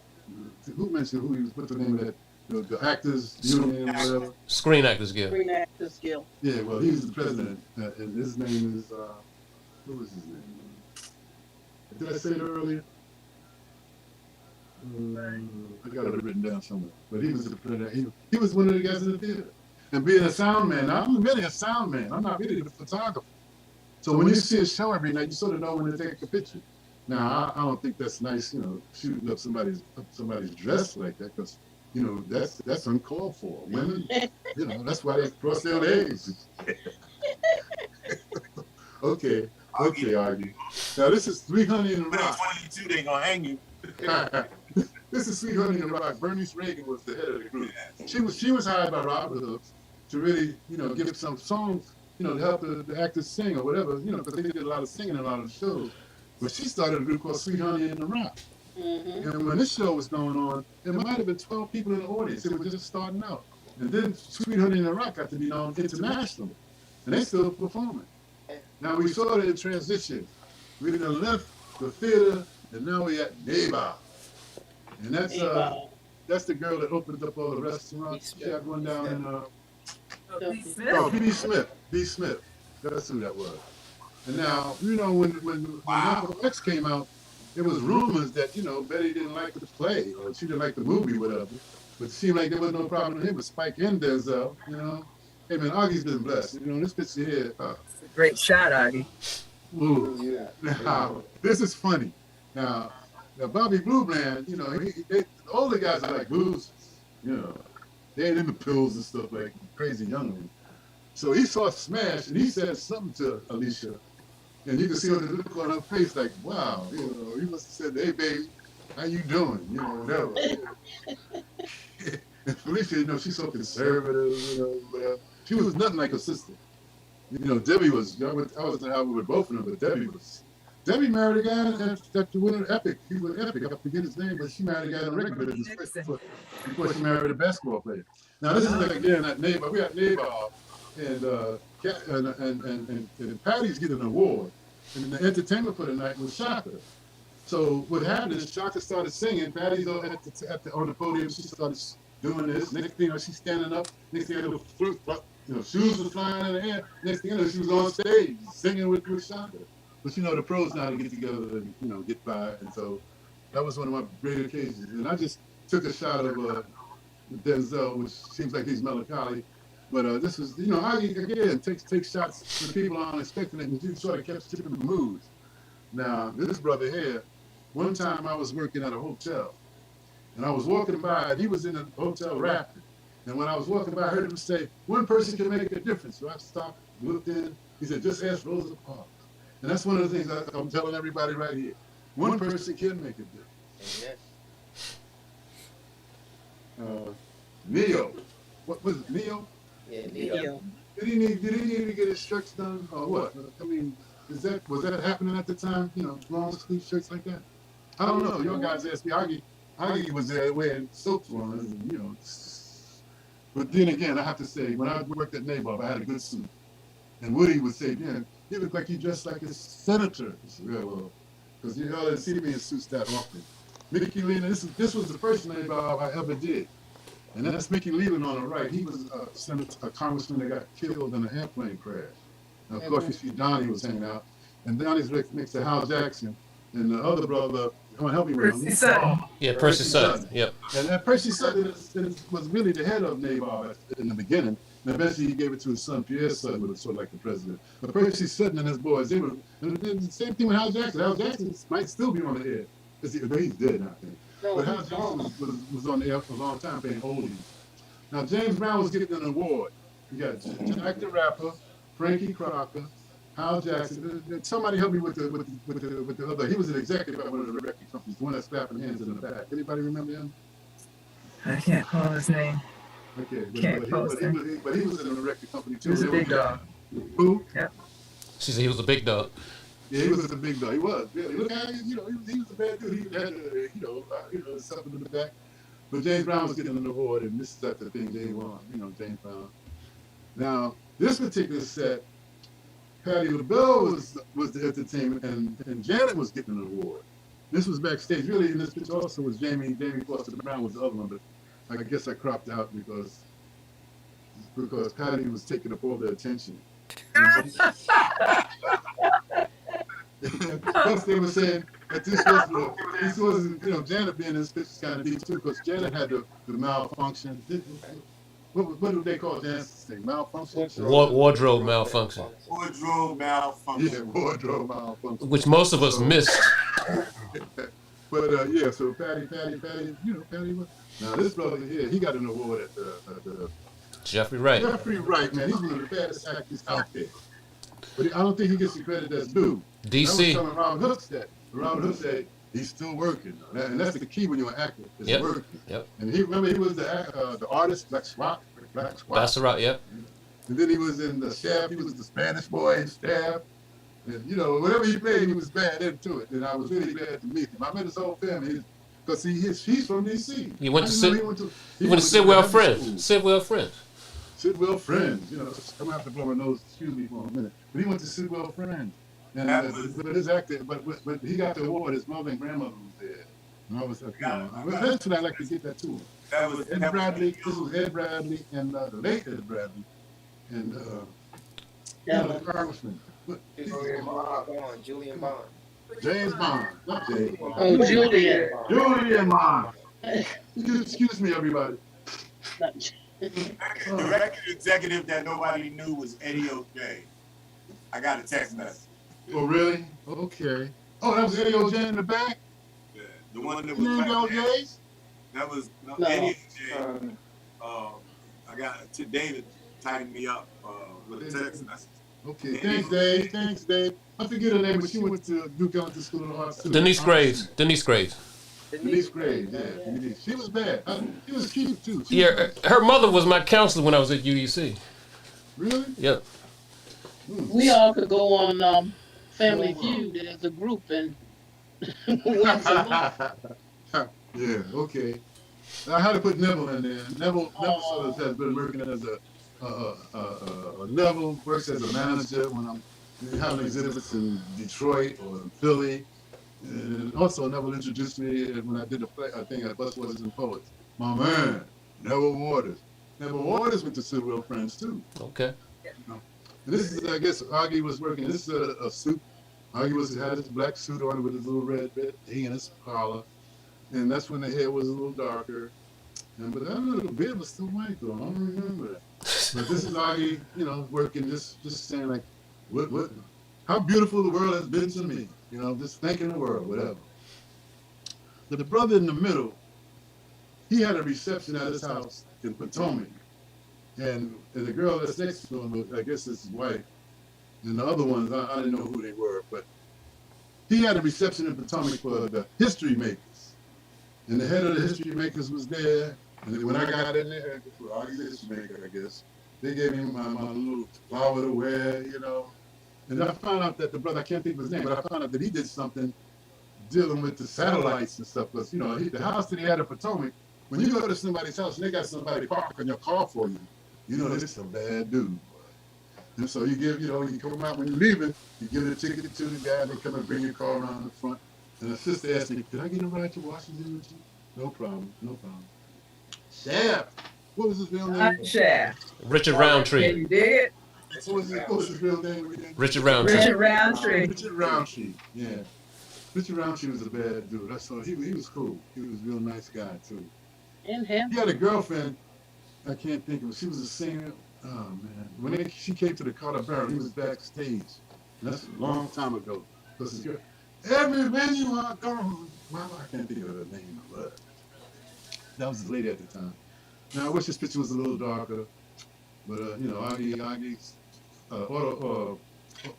my Photoshop's not working right now. I gotta get it hooked up. This computer stuff, man, changes on you. Everything is new. You can't use the old with the new, blah, blah, blah. Yeah. Now, Billy Eckstine, I got a quick story about Billy Eckstine. My mother took me to a Billy Eckstine concert. I was like 5 or 6 years old. And when Billy Eckstine sang Jelly Jelly, she jumped up and screamed like a teenager. Blah! And I looked at her like she was crazy. I said, "Is that my father?" my father was in the service. My father was in the service. I never seen her excited like that before. And I'm 5 or 6. He was thinking that kind of stuff. Well, But Billy Eckstine, and our son, I told his son, because I guess Wanda, his son had all of us working at one time. Wanda, didn't you work? Yes, he did. Yes, he did. And I told him when I got to meet him, I told him, I said, "Oh, almost your brother." Ed Eckstein. And this is the National Council of Negro Women. Dorothy Height. Dorothy Height. I got a lot of pictures of Dorothy Height, even when she was young. You might even see one. You might even see later. Okay, this is the same picture when Patty jumped on stage with Shaka. You see what Patty had, a big old, with I guess fur you call it. She wouldn't give me no big fur, I guess. She's lucky I didn't throw no blood on her though. Hey, Augie. No, Augie's not, Augie ain't violent. And this was the same look after he said something to a baby. She looked over like that, I can imagine what he said, but he was smashed. He was, those old guys are boozers. That's that Claire Huxtable look. And this is, of course, Robert Townsend. He was at Lee Bob dinner. And I got in trouble. This is the brother that was the head of the National. Now, his father, Ron Brown, of the St. Teresa Hotel in Harlem. And when Castro he was also one of the owners of KYS when Albemarle took it over. He was part of him. Yeah, Ron Brown. His wife Alma worked there as well as Kiss as well. Yeah, he died in a plane crash too. He died in a plane crash. Right. He was a real good guy. Okay. He was a nice guy. Okay. One more thing. His father was the president of the St. Teresa Hotel, managed the St. Teresa Hotel in Harlem. And when Castro came for the to do the thing that they go to on East River, Castro came with chickens and stuff because they rented the whole floor. Castro had chickens running around and all that kind of stuff because he didn't want nobody else cooking for him because they didn't like Castro anyway. And this brother here, I remember when he had the girls all right. I forgot the first thing he did. He was at Howard. Oh, he was in Washington. He was promoting that first thing that he ever did. And the girl, what was the first thing he did? She's gotta have it. She's gotta have it. And I read all his books about all the movies that he's made. I got my library has all of his books. Because Oggie wanted to, Oggie was a photographer. He wanted to get into, making movies eventually. I got a thing. Okay, here we go. I'm gonna let y'all know. you know, Wanda, don't y'all get offended. Maybe I'll go get yours, you know, but this was my Impact Award that I got 1997. Did you say hen peck? No, I didn't say Impact. Oh, No, I said, you know, I didn't have, I got your award too, but this your award was another area, another thing. No, well, this was at where am I getting now? This is at what? impact. Okay, this is the Impact Award, right? Okay. And these are the girls. These are like the executives in Mike Bernardo. And the girl in the middle, her last name was Allie. And she died kind of young. She was hot. And the other girl on the right was somebody's sister-in-law. That's Brenda Andrews. Brenda Andrews. And next to her was Cassandra Mills. Wilson. Cassandra. Yeah. And of course, everybody knows Jamie. And the other one next to her was Lala.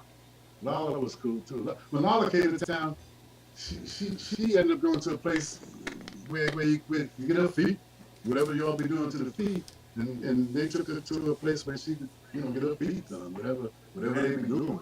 Called the Pedicure, baby. What is pedicure? Okay. Here's the two executives, John Johnson and Eben Essence girl. To get her name. Susan Taylor. Susan Taylor. Okay, Liz Taylor. Yeah, oh man. No, Susan. Liz Taylor. Susan Taylor. What? Taylor. Susan Taylor. Susan Taylor. Right. I had a picture on my wall. Uh-oh. Who are these people? Who are these people? Remember Pam, and that's Pam's sister. Bo, my man that did the production stuff. Jay. Oh man, this was. I'm trying to figure out what event was this. Wow, they asked me. It looked like they could have got a bigger table. Anybody have an idea? It looks like Impact. I think it's Impact. It might be. Yeah, it looks like Impact. Okay. This is one of the groups. Yeah, Impact. This is one of the groups that performed. And you know, when they went backstage, I never even knew who they were. They might be superstars now, but you know, I didn't write down everything all the time. But I have to tell you, what you're seeing is employment of enjoyment. And that's the head of the music part. She still got a big gig in the music business. Come on, y'all know. Sylvia Roan. Sylvia Roan. I got a picture of Sylvia Roan. Maybe I don't know how old her daughter is, but she had just had a baby, and we was at Moose's penthouse in the city, and she had just come with a baby because you know these were the executives. Dr. Chris. And Toolmate's not here anymore. And this is Sister Soldier. Is this the guy from CBS that hung out with Cecil Holmes? Dr. Francis Cress That Wilson. is Francis Chris Welsing. Yep. Okay, that's here right here. Oh no, you know what? I'm thinking that I'm moving my thing around. And y'all got your own thing over there. That's the taller, the one that just passed away recently, also. Yeah, Chris Wellesley was one of Chance's partners. You know, because she would be at the same kind of things he would be going to rap. Is that Herb Trawick? Where? In the first row, second from the right. No, that's. Oh yeah, That's Herb Trawick. It looks like it. I don't know. Nah. Baron Taylor next to Baron Taylor, that's a two-man. Jeff Lee. Who's the guy next to Jeff Lee? Actor? Okay. I'm thinking it's Herb Trawick. The other brother I see on the end, he's around DC a lot. He was in another building he came out of was MBA.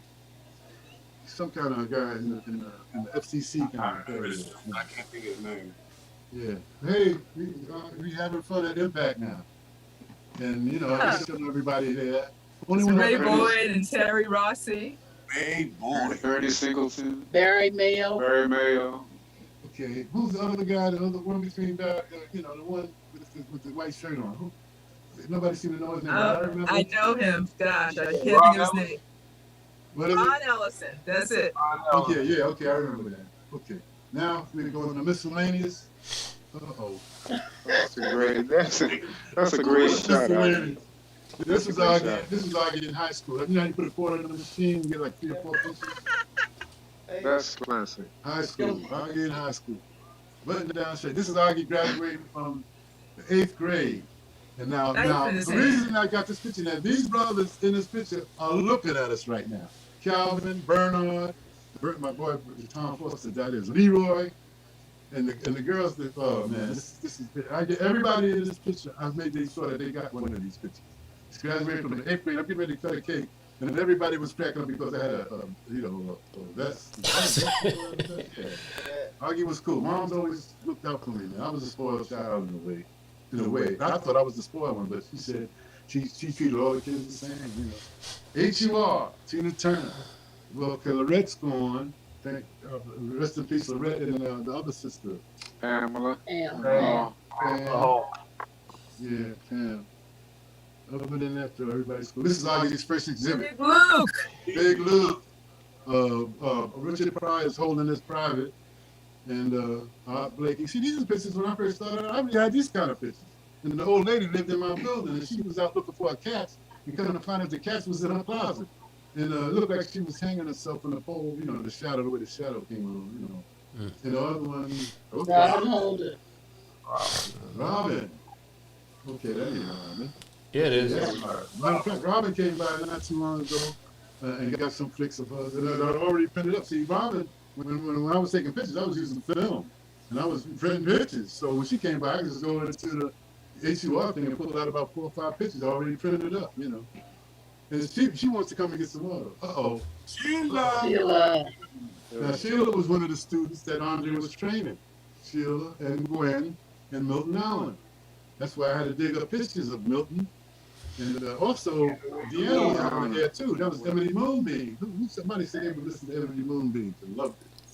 Okay, somebody told me that. But and I'll be very honest with you. Emily Moonbeam was very significant in me having my first exhibit. She hooked me up with a gallery in Philly called the October Gallery. And the guy that owned the gallery was named Rosecroft. And Rosecroft was so heavy in selling work, he would come to Washington and rent a hotel room and have people buying art. And I was selling Bob Marley stuff for $60. I was broke. When an artist is broke, he'd be selling stuff kind of cheap, but just to get some cash to pay the rent. Because they'd be sticking a sticker on your door talking about, you gotta come to court if you ain't got no rent. So you'd be selling stuff, but I have to give Deanna credit for that. And Deanna and Sheila also had exhibits. It had me, Ronnie Wright, and Arnold Turner all of us when I shot the music business. Ronnie was in New York, Arnold Turner was in California. They got us all together. We had exhibits together in Philly. We also had an exhibit during the All-Star game down in Atlanta at the MX Museum. And I have to give Deanna credit for. Thank you, Deanna, for that. Yeah, I remember she turned me on to my first commissioned woodworking job. It was another sister from HUR, Leila McDowell. She wanted a bed, and I saw Deanna and Leila's mother on 18th Street one day, and she said, "Look, I have a friend who needs a bed," and that was my first commissioned freelance woodworking job that I ever did, and I got to thank Deanna for that too. Leila spoke French. Yeah. Spoke Spanish. Those two. And they were both running with Frankie Crocker one time. Oh, where did it come from? What happened? I wonder who took these pictures. That's Augie's crib. I know that. Oh, you see the Kunga drum and the Chacaré in the back? Yeah, okay. I know that's crib. He was cracking the whip, y'all. He was cracking the whip. Yeah, get out of here. But I have to say, though, Rover stayed about 5 hours getting these pictures together. We want this one, or we don't want this one, blah, blah, blah. And he was 5 hours, and I had gotten hungry, went and got me some soup. He said, "You want anything?" But he said, And I said, "You want to?" He said, "Once you get started, you ain't need to stop." That's right. And he had to leave at 5. But he got there, what time? 12? It was. He said he was going to leave at 5, but before 5 came, he was finished. And these pictures that you see, they had put them in order, put them in the computer. It was deep. Thank you so much, Grover. Look, we're still working on them, brother, as you can see. And this is at BET. This is at HUR. A lot of these pictures are going to be HUR. There's going to be a variety of different places. But this was HUR, and Ron Sutton interviewed him. This is the first time Stevie came around to the station. Wow. The guy from Motown, the guy from Swan, and Eddie Gerald Bowie. Jeffrey Johnson. And Eddie Lemon was one of the DJs at the time. That's Chappie Johnson. He's worked for Motown. Yeah. This was at the Nabob dinner. Everybody sort of liked the African who was from England. and you never would know he was from England. Well, them guys, they got that American accent down. This was at the Joe Boy. Andre was with Warner Brothers at this time, and Algebra evidently must have been Warner Brothers, and that's AC and Barry, Terry, and Jesse. And hey, man, this is hanging out at the station, man. Augie still hung out at the station, but I was probably hanging with Andre doing this because I did the thing. This was Angela Bofield and him got together doing something about toothpaste. They were trying to get kids to brush their teeth or something. And of course, everybody was enjoying this part, of course, because everybody thought that was one of Ali's wives. But he would not think he'd have a problem because Angela Bofield was kind of tough. She was Latino from the Bronx, and she was nice. She was cool. Okay. Who's that? That's Andre Dentale. yeah. Well, how y'all know all this? He just passed away recently. Yeah, About a month ago. that's when I put this picture up because he was a girl, the Abyssinian church minister. His son was getting married. And the girl he was married had a wang, some wang, a wang gal. Vera Wang. And the way she got the wang was through him. If he, that's the only way you could get those kind of gowns. You had to go through somebody that was heavy, and he hooked up the gown for her. But he hung around. He was, part of the way. He was a big dude too. He was tall. Man, I said, wow. I imagine that coat. That was a real fur coat too. Well, of course, there ain't gonna be no guy. That's for the girl. Now, to be honest with you, when I met her, I took a picture of her and Ruby Dee together. Because we'll probably see that picture eventually. And when I took the picture of her and Ruby Dee together, she said, I want that picture.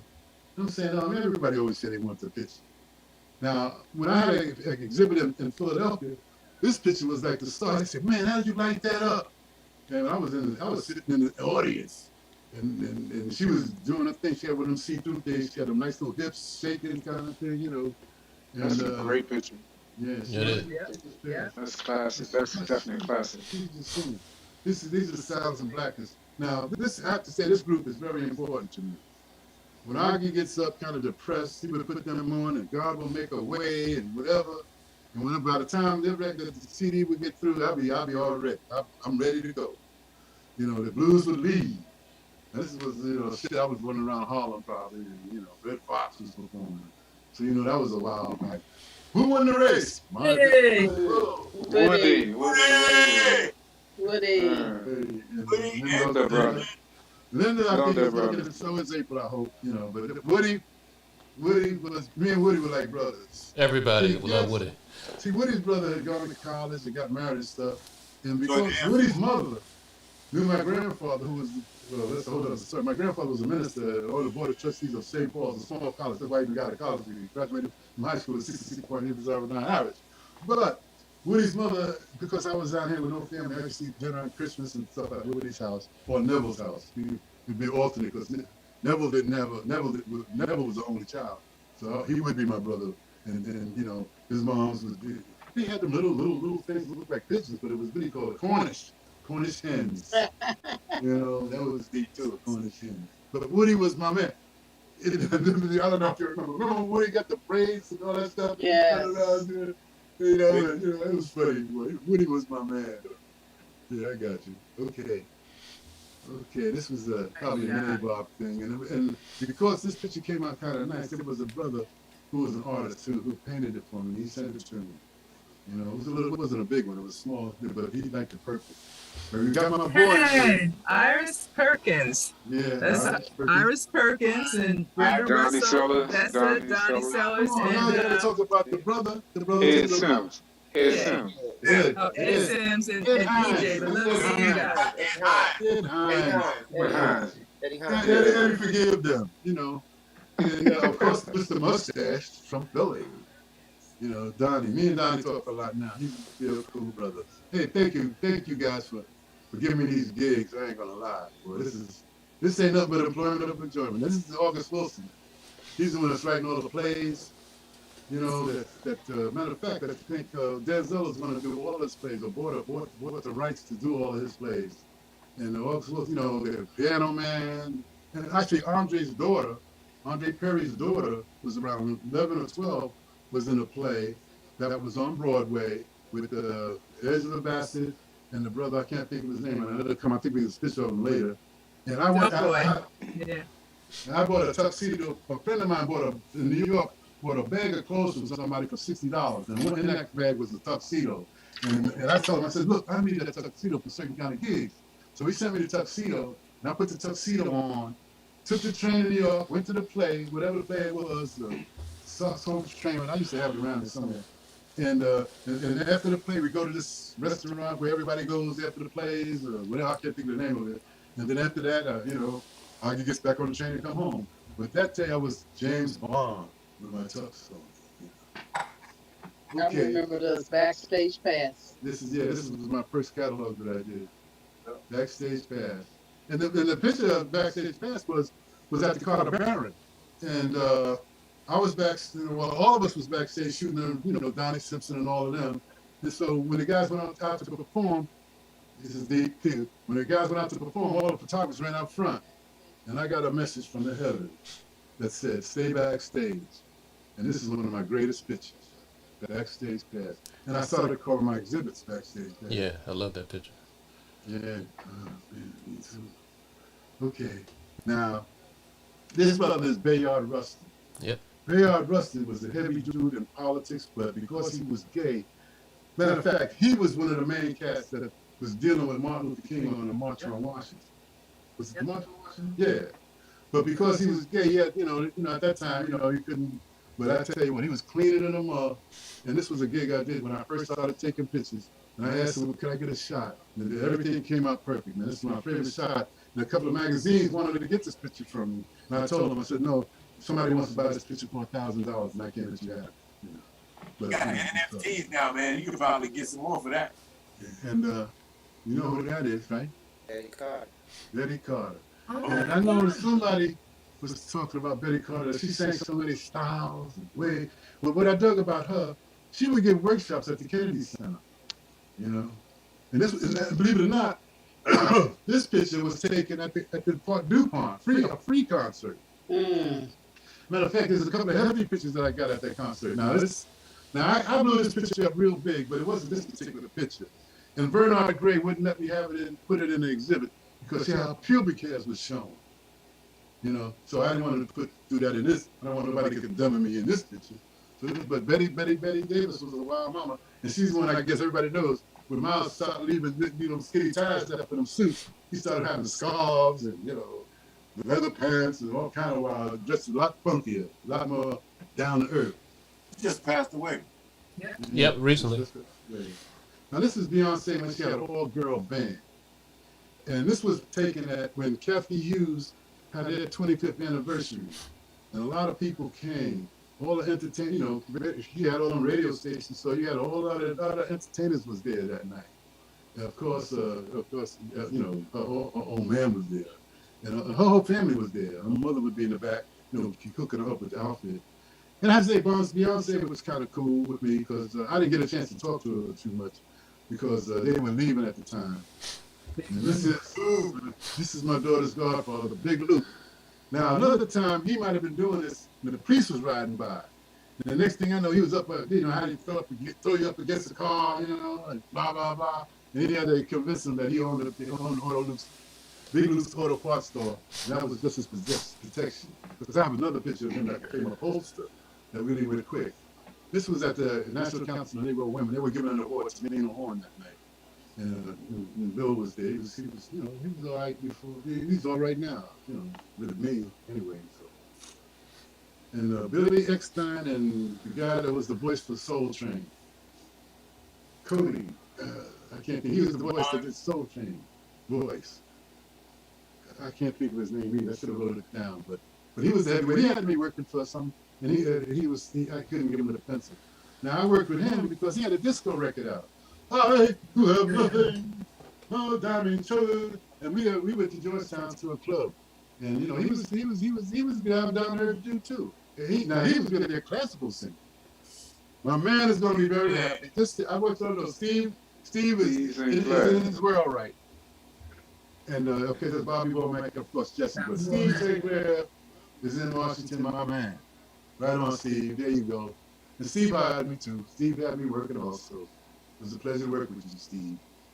And hey, we get to now. This is the guy. This barber here is Bo Harry. He the guys at home they all would say, "Yeah, this is Bo Harry." But Harry had my hair looking like Kennedy. You know, I never knew about no blow dry and all that mess. So he did a blow dry thing, and I got a job for General Motors because I think I look like Kennedy or I had my hair like Kennedy. And, you know, I guess I look like them, I guess. But this little boy was crying while he was getting his hair cut, so whatever. Trouble Funk is being, who is coaching Trouble Funk right here? Who is the producer of Trouble Funk? You used to see him with glasses on, playing a guitar, with red outfits and looking wild. Who am I talking about? Boosie? That's Trevor Pump. Boosie Collins? Yeah, that's him. That's what Boosie look up now. I hope Boosie don't get mad at me now, but you know, but that's Trouble Funk he was producing at the time with Go-Go Man. Yeah, Trouble Funk. Okay, then we know Kathy from the early days. Yeah. This is Kathy in the early days when she was a manager, she was a sales manager at the time. Before her was a guy that we might have saw was from Chicago, can't think of his name. But when she became sales manager, the girls that worked under her, they all began to have Mercedes and nice cars and stuff. Yeah. So she was serious. This was her 40th birthday party and processing the do-rags with the performers. Now, when you look at this picture, you see this guy got an earring right next to, you know, so now the process was really popular in the late 50s, early 60s. So everybody had one. Even Reverend Ray, Aretha's father, had a process. But back in those days, you wouldn't see nobody with no earrings. Because, you know, back in those days, earrings wasn't happening with dudes. But eventually things changed. Oh, Charlene. Charlene Martin. Charlene DJs at the ACR. Charlene Martin. Charlene Martin. You just talked not too long ago. Charlene's cool. Yeah, she was teaching we English. got rock people. Oh, yeah, we be in That's Meridian Hill. Gregg was at that same spot. Sid McCoy was the Soul Train voice. Sid McCoy. Okay, who sent you the message? David Linton. Okay, We should call David on this panel. yeah. Well, also the first time I looked up with David was with Salt and Pepper. Well, Grover, I And think he is on the Myra was with us that day too. Myra. What'd you say, Wanda? Salt and Pepper. We did something. Now this is the girl. This woman is the one. Kathy and Graham is the one. That's Catherine Graham. The radio station. That's the president of the House. Washington Post, right? Right, the Washington Post. And that's Cheeks, the president of the House. Guess they were getting ready to go cheek to cheek. That's cute. Okay. That's cute. And you know, I live across the street from the zoo. So every now and then when I'm depressed and feel locked up, I go look at animals that are locked up and feel sorry for them. But this particular cheetah, you know, had a bunch of babies at the time. And I call this the night of the purple moon because I went broke when I tried to give a concert for John Coltrane's birthday on the 24th, me and some other brothers. Oh, wow. Oh. That's classic. That is classic. Wow. She was the nicest person. Really, down to earth. Yeah. When you gotta tell us about that, Gwen. Yeah, what's the backstory? We were in between radio shows. We went to OL, and I think we had to go to KYS, so we had a break. And Cheryl was at those radio stations? Yeah, and Cheryl was like, well, is there any place to go shopping? I said, well, let's go to Georgetown, and we went shopping. And this so happened, they went into a store where the girl lived in my building.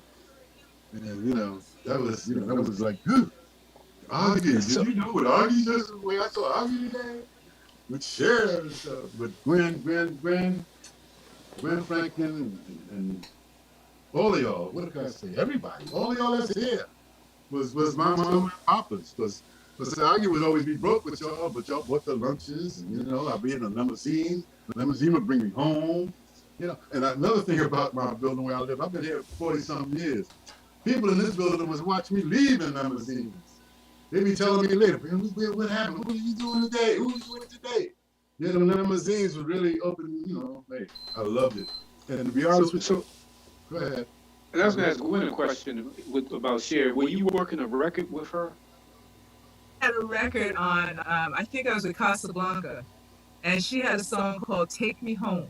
Oh and yeah, it he was used a to play that at the club. Yeah, okay, okay. yeah, yeah. But So she also that's the Wow. tour she was on. she also was performing at the Kennedy Center. You know, yeah, the Kennedy Center. She had a whole troupe there because she had called me up. Gwen, don't you remember she had called me up to come and take a picture of the whole troupe out in front with the Watergate. They were at the Watergate, but she was performing at the Kennedy Center. And I took and the picture, my flash wasn't working that day. You remember, Ben? You don't remember? And so my flash Kind didn't of. work. And so the little kids was there with the, portable thing there. And somebody in the troop said, "There's your flash over there." But I knew how to push film, and that's the way I dealt with that. Kenny, hey, where's Kenny? I mean, Kenny ain't saying much. And that's there in the middle with the glasses on. And that's when I shot the truth. You know, Yeah, I shot the remember. truth. I remember Somebody pushing. called and acted like it was on the phone. One of those guys probably, but Cher wants you. This is Cher. We want you to take a picture for a Christmas card. I said, okay, no problem. But Cher was cool. I gave her a thing that I had gotten in Egypt, a scarab, a little scarab. I got a scarab ring around here, and I gave her one, for good luck. I also gave it one to Melba Moore too. Cecily Tyson. Mm. He was at one of these events that the president, either what the president was at or no, this was the National Council of League of Women had just had a statue that they put in a park. Now, with this gig, this is Warner Brothers movies. They hired me. It says, we take a shot of John Claude Van Damme when you get out the car. I said, damn, he's a white dude. Who's Claude Van Damme? I didn't know who was Claude. So fortunately, he did that for me. Thank you, brother. I call you a brother. Thank you for doing that because I didn't know who Claude Van Damme was. But they loved him. Now this is Mrs. Cora Barry when I first met her. And at the time, she was working at Howard with a new program that had just started called Urban Studies. And so my boy Tom Foster said, do you want to go to college? Do you want to go to graduate school? I said, Tom, I could give a hoot about college. I'm not even into that, He said, but they pay you to go. That changed the whole scenario. Behind that, they were giving me $300 a month. My rent was only $100 a month. We talk about the early 70s. And because I graduated in 73, so it was the early 70s, and it was kind of nice getting paid to go to school. And this is at the same exact time Augie was teaching himself photography.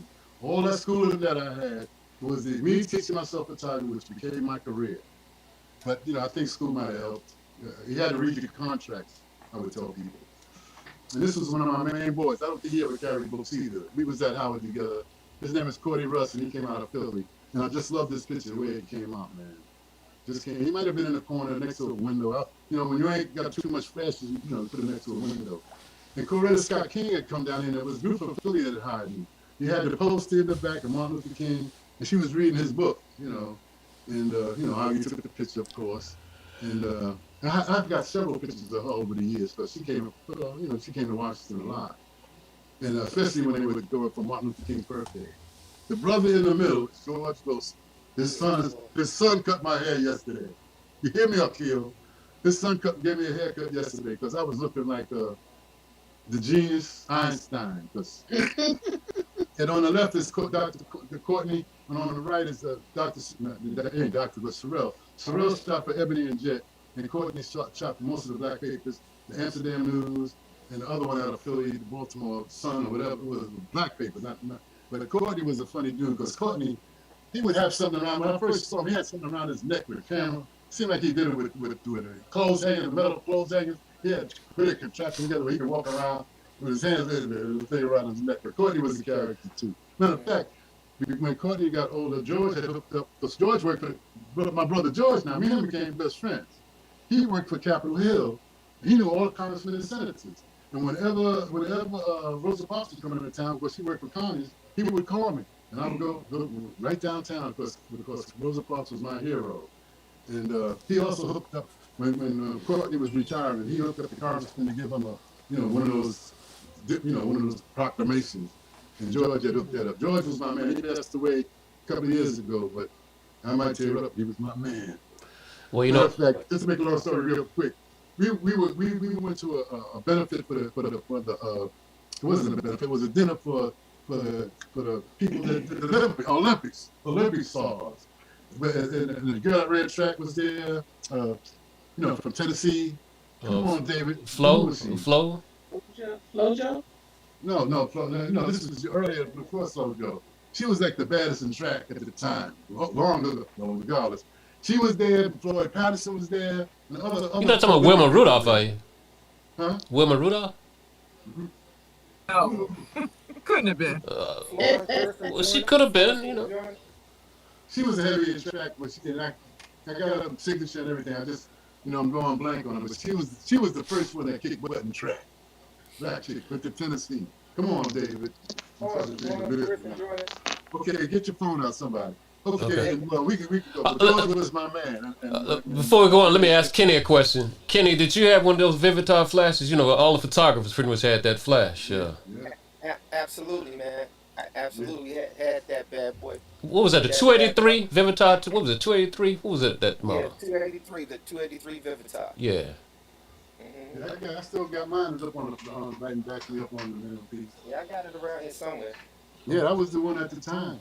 And I remember when I got the Nikon flash, a little would say you could get drunk and take a picture with this flash. Because what the flash did was have a beam come out to the subject and tell the camera where they were. Oh man, technology got to be bad. And then at one time we used to have to dry the pictures the whole way, blah blah blah. But then it came out with plastic.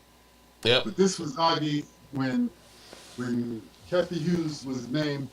They gave the name of the School of Communication to Kathy Hughes, and she had a big event at the ballroom at Howard, and Debbie came to it, and you can see Oggi's hair was white then too, and so it was kind of recent. This is a shot I took of her at the Congressional Black Caucus dinner in the early days. This is where she was gone with a brother that worked for Epic Records.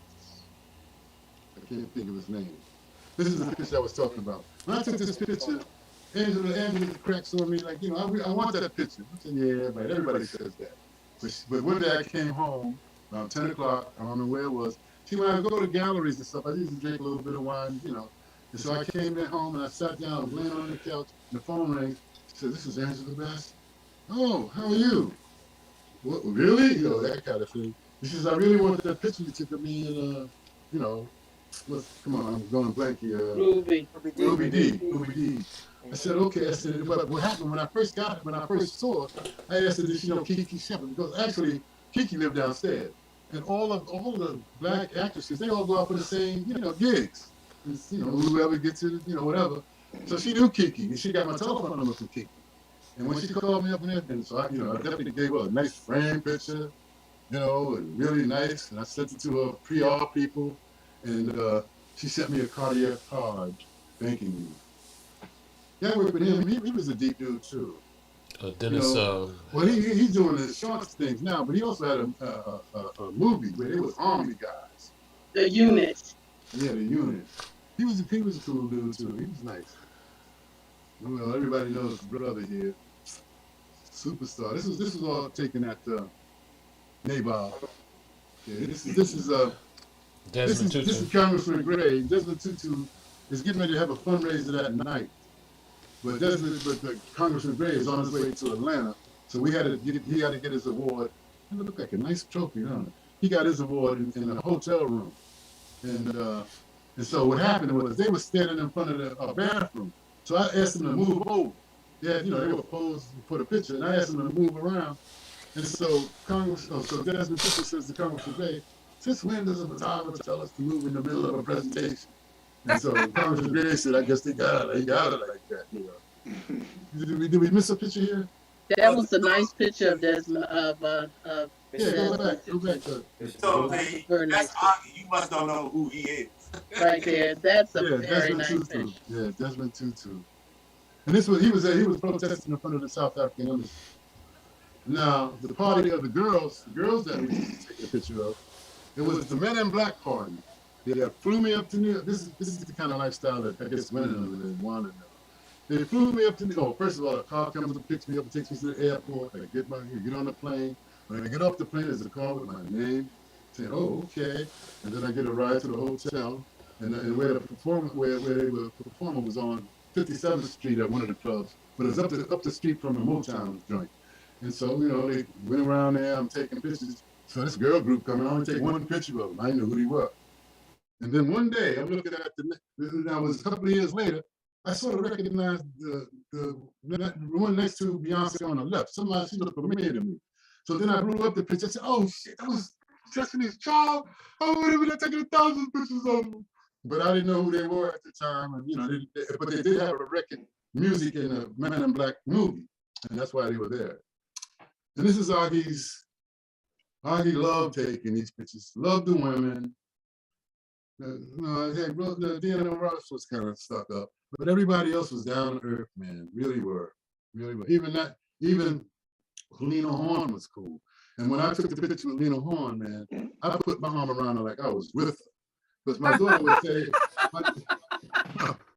would say, don't be looking goofy in the pictures, because sometimes I'll be all, so I had my arm around her like, we're together. And this is the brother, actor.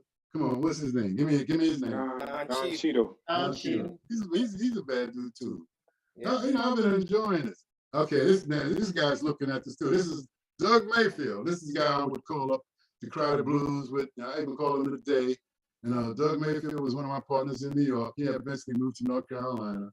And Doug, tell Lorraine and the rest of the family, Joyce, and your mother-in-law that Oggi said hello. Okay. And that's taken care of. New York. This is in my apartment. I don't remember taking this picture. This is in my corner over there where my records and books are. And I don't know where that came from. I don't even know how this got into the thing. Where did you get this from? Now I was walking down 14th Street with my camera. And when I got to like 14th and I or something like that, they were making the movie, man. What was the thing that got busted? The president got busted because of All the President's Men. All the President's Men, and that's when he was talking to some of his fans when they saw him, of course.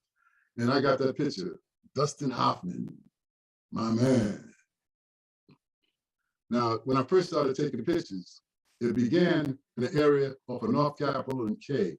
There were 3 housing projects there. One was the Tyler House, Surgeon Quarter, and another one was 3. It was 3 of them. And my boy Tom Foster was the head of a program. He had me teaching these kids photography. And while I was teaching, I was only like 3 days ahead of these guys. No, about 2 or 3 weeks. What am I talking about? And so we were walking around the alleys and stuff. And I got pictures of these guys. And the next picture you're going to see is one of my most famous pictures. And I call it Young Jack Johnson, because this house was abandoned. This is an abandoned apartment building. And they lived upstairs. And there were like 4 or 5 of them. I guess with the mother and everybody was upstairs. But he looked so proud, and he was posing. And hey, man, I call it Young Jack Johnson, because Jack Johnson kicked everybody's butt when he was knocking them out. And we saw him a little earlier. Oggi's teaching photography, trying to be cool. This guy was a teacher with me, but I like this picture, the way it came out. The little girl playing with him, Yeah, man, you can see I've been having fun, man. At KYS, this is before Gregg got there. And this is the first time I ever saw her. And you see, I was at the cake, the kiss was over my head.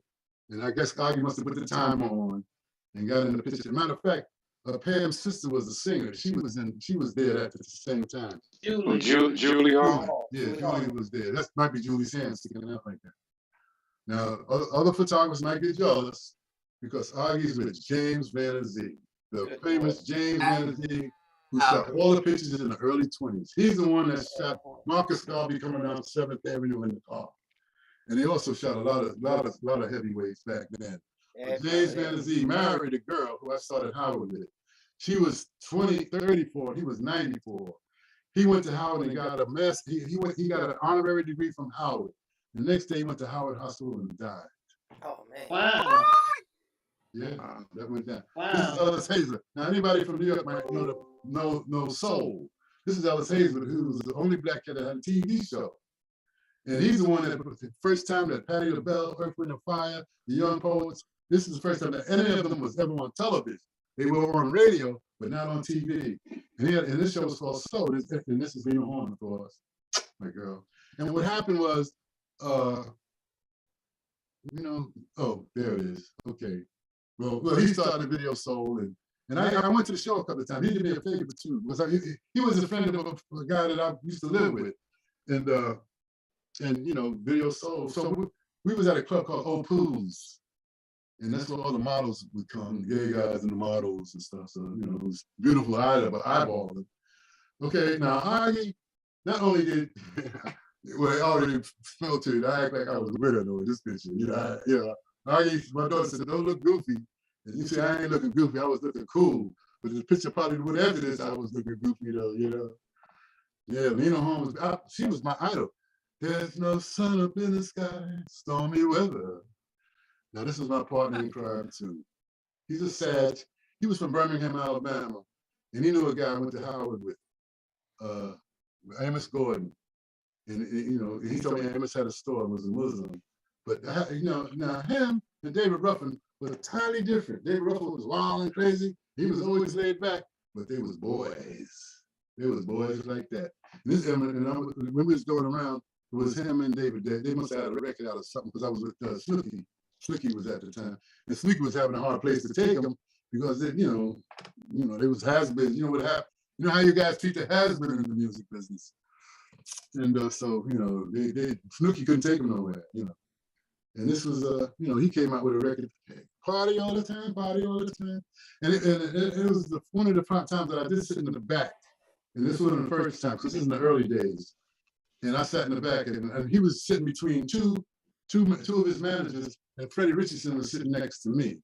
And Freddie Richardson didn't say much when well, I ain't gonna talk about Freddie. Okay. But what happened was, his managers, you know, he was telling his managers, I want to buy my mother a Honda, and I want to buy my father a Cadillac, blah, blah, blah. And his manager said, we're gonna have to work some more, because actually, I guess he was really gotten big in Florida, because that's where they had come from. But he had party all the time, and he had an install on at I don't know if it was a Wiz or whatever, but he you know, he had a install. And this was my man. Now I have to say he was performing at the Bayou in Georgetown, and I tell you, when he came to the stage, yeah, he was holding somebody's shoulders. They were leading him to the stage. And he looked like his eyes wasn't even open. But once he got in front of that piano, boom, boom, boom, boom. Eddie Parmeri. See, in New York, we grew up, dancing was with black, you know, black people like to dance. So in New York, we got into, as a young kid in high school, I used to go to this place called a Palladium. And that's when you see, more so, not him as much you see Tito Puente, Tito Rodriguez, Hado, and Fajardo, and, you know, these Latin dudes. And everybody was dancing, you know, brothers and had the same thing that you call salsa now, we used to call mambo. And cha-cha was the same thing with cha-cha too, but it was a lot different than you know, on the cha-cha dance here. Because it had a lot of cha-cha had a lot of turns and stuff. And Eddie Parmeri, my man. Now, Ella Fitzgerald. That's classic right there. And I think her eyes was like that because of the flash. You know, a lot of people, because even Muhammad Ali, because whatever he had, you know, they asked us not to use the flash, but of course he was using the flash, and his eyes got blinking because of the flash. But Ella Fitzgerald, this was at one of the Congressional Black Caucus dinners, and way back when I first started taking pictures at the dinners, you know. And George was my partner. Okay, this is Escape. I just found out, I forgot who they were, but Escape. Because that is the little guy in the back is, you know, the guy that produced them and the guys that wore their clothes backwards. Jermaine Dupri. Jermaine Dupri. Yeah, remember you guys, these young boys used to wear their clothes backwards? Crisscross. So one day, my cousin's son was walking out with his clothes on backwards. And my cousin, you better, you know, Wanda, I guess you would say, I guess anybody, you better bring your back and turn your clothes around, you know. So when I took this picture of Eve, it was a thing for Sister to Sister magazine. And I have to give Sister to Sister credit, say something about them too, because they gave me two couple of 10-page write-ups, and both of them, a couple of different magazines. But this was the Sister to Sister event in print. And when she came, she was one of the, I forgot what they called that group out of Philly, but she was out of Philly with her group. And there was a bunch of them. And so Rough Riders, right, that's what they were called. And so when I took this picture, some guy about 4 feet tall comes to me, you can't take no pictures of, she don't have no makeup on. So I got pissed off and left. But they used this picture, and the picture came out great because they loved it for the magazine, you know. Yeah. I really want to get Jamie together, you know. Oh, that's a nice shot. And this brother, Gregory Hines. That's a very nice shot. This was Linda Penn, Gregory Hines. And of course, he's reading the family newsletter, The Visitor. And like I said, I was doing a visitor between gigs and stuff. And like I said, you have free time, you don't want to waste it. So, you know, you see I'm very into the family. And the visitor was very heavy. Visitor, you know, got us a lot together. Who was I with on this gig? Because we took a picture together. But I really missed him. One of the things that he told me though, he said, if you got a hit record, you better like it because you got to play it 1,000,000 times. It's true. And the next picture is the first time I took a picture of him. Was the next picture. It was the first time I took the picture of him. This is, you know, I didn't have a flash in those days. And but I love this picture. I swear to God, you know. And you know, I dug his music too. My cousin from Baltimore, she came over here one day and was blasting it, you know. But it was sounding good though. I forget what was this? It, you know, he had a couple. Mr. Magic, Mr. Magic, yeah, Mr. Magic, you blasted. Okay, now this was you know, you can see I don't know what happened to my hair at the time. No, well, it must have been in the early days because no mustache and hair's all dark. But Hammer, this was Hammer. He was on his way down when this picture was taken because he had been. See, what happened was when he went on road. I guess everybody knows it's all music people. He took his whole crew with him, and when they wasn't working, he was still paying them. And that's why, you know, sometimes you can't do that because, you know, you can't play. And then again, even though you paid them, but then eventually these guys they get on him because, you know, why didn't you pay taxes for these guys? You know, it's a lot of things in the music business. You know, this was definitely at Nabob. And a bad thing about this brother, a good thing about, well, this is what happened to him. When the King's Coretta Scott King died, they had a funeral for her, and the King family asked him not to come, or he couldn't speak because George Bush was coming. Ain't that some crap? Well, I'm not a politician, so I'm neutral. But I didn't think that was nice because him and Sidney Poitier was the ones, and Sammy Davis Jr. was the ones getting Martin Luther King out of jail all the time, you know, and they pulled that. And I'm not apologizing. I didn't appreciate that personally, you know. Man, you know, y'all are making this so sweet for me. I'm really, you see I'm flowing now. Okay, I get hanging out with the Jacksons. Now, you know, sometimes when the Jacksons had a record, you know, two would go this way and the other two would go the other way. But I remember this time, I had worked with the other sister, you know, the other sister, not Janet, but the other one. Not Reedy, the other one. Latoya. Toya. She was on Polydor. When Latoya came to town, she was with the Italian dude at the time. She was this, you know, straying from her family up there. You know, she's an Italian boy. She even did a stretch thing in Playboy. But what happened was she was spending 40 grand of her own money to promote her record, whatever. And so when I see Jackie, I said, Jackie, how much money is she expecting to make if she's spending $40 or 40 grand on her record? And he says, enough money for life. Wow, the Jacksons thought like that. Whoa, man. Now they got me thinking about, you know, money for life in private jets. Oh, let me come back. Okay. Oh, yeah. The first time I took a picture of her, she had the short hair. Now she, you know, and this was taken at a Poe convention. Do you remember? I was asking somebody about the Poe convention. The Poe convention was like Jack the Rapper, but it was the white thing, really. And so she had a crossover record, and so did Tevin Campbell. We might see them together because Tevin didn't want to go to her party. She was having a party upstairs, and Tevin didn't want to go. And I have to say, okay, this is the other brother that Jamil was in. He was in the play too. And that's why Andre said that she had kept in touch with her and Angela Bassett. And, but he was a politician too. LL. When I took this picture, LL had a glass in his hand. And I told him, I said, you know, you put the drink, we don't want the drink in the picture. He said, but they don't know what I'm drinking. I said, well, you're 17 and you're, you know, in a club, blah, blah, blah. So he didn't put it down, we did the picture. So when I'm talking assistant, I'm just telling them the same thing I just told you. When I read the thing, it said that I said that he was arrogant. And, you know, after a while, I didn't want to see him no more after that. But that's the way magazines are. You tell them something, you better watch what you say because they can stretch it or whatever. And hey, LL was cool. He was from Hollis. And this is, did I show you this already? The Impact of the War. Yeah. I did already show y'all that? Oh, okay. I didn't know. Because Ronnie Wright took that picture. And I didn't know if he saw it already before. So And okay, you know Jada. Now Jada was in the movie I'm Gonna Get You Sucker, something like that. Mm-hmm. With the whining guy, with the one of the whiners. Oh, Was he Shane. whining? He was what family was it? You know, another family, that old The family. Wayans, but she was in Shane. Shane.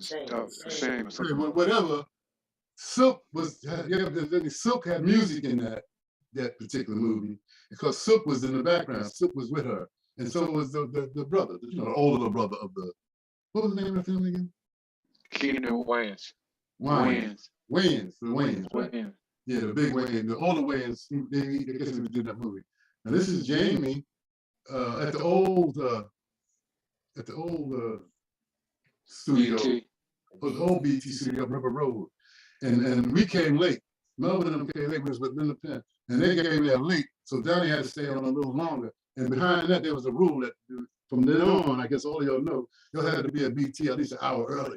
Yes. Because of that particular day. And I remember, I got a picture. This is Jamie with the girls that play tennis. That's their mother. That might be their sister. The other one is their mother. Yeah, that one. That's the Williams sisters. Yeah. You know, see, Jamie used to hang out with Cora Berry and them. They had a crew, but and then Cora was from California. You know, she knew all of them. You know, and so Jamie was, you know, all the big timers was hanging out together. Magazine, you know, and I think that might be with the other sister, Gary Price, and this was at the BET. Me and Gary talk every now and then now on the phone. Gary's a good dude. Now, this is Janet. Me and Janet, Gary was wearing one of his fur coats. Of course, he had his little handkerchief around his neck. You know, that was my style. It was all black then, too. Wow. This was taken around 2006. This is like the last picture I took of her. And this was at a nabob dinner. And this was the first top one, she was 15. That's when she came with her mother. And the one at the bottom to the left, she was a butterball in that picture. She was kind of chunky there.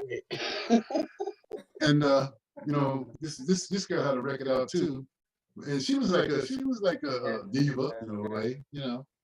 She was a dancer and all that too. She also, you know, I was on Teen Summit as a guest, and I also said when her picture came up, I said when she was in School Days or something that the Spike had did, and she was talking about the black girls in their hair. I said she really didn't feel that way about them. You know, she sort of told me that. Well, I know she didn't, but you know, that was movies.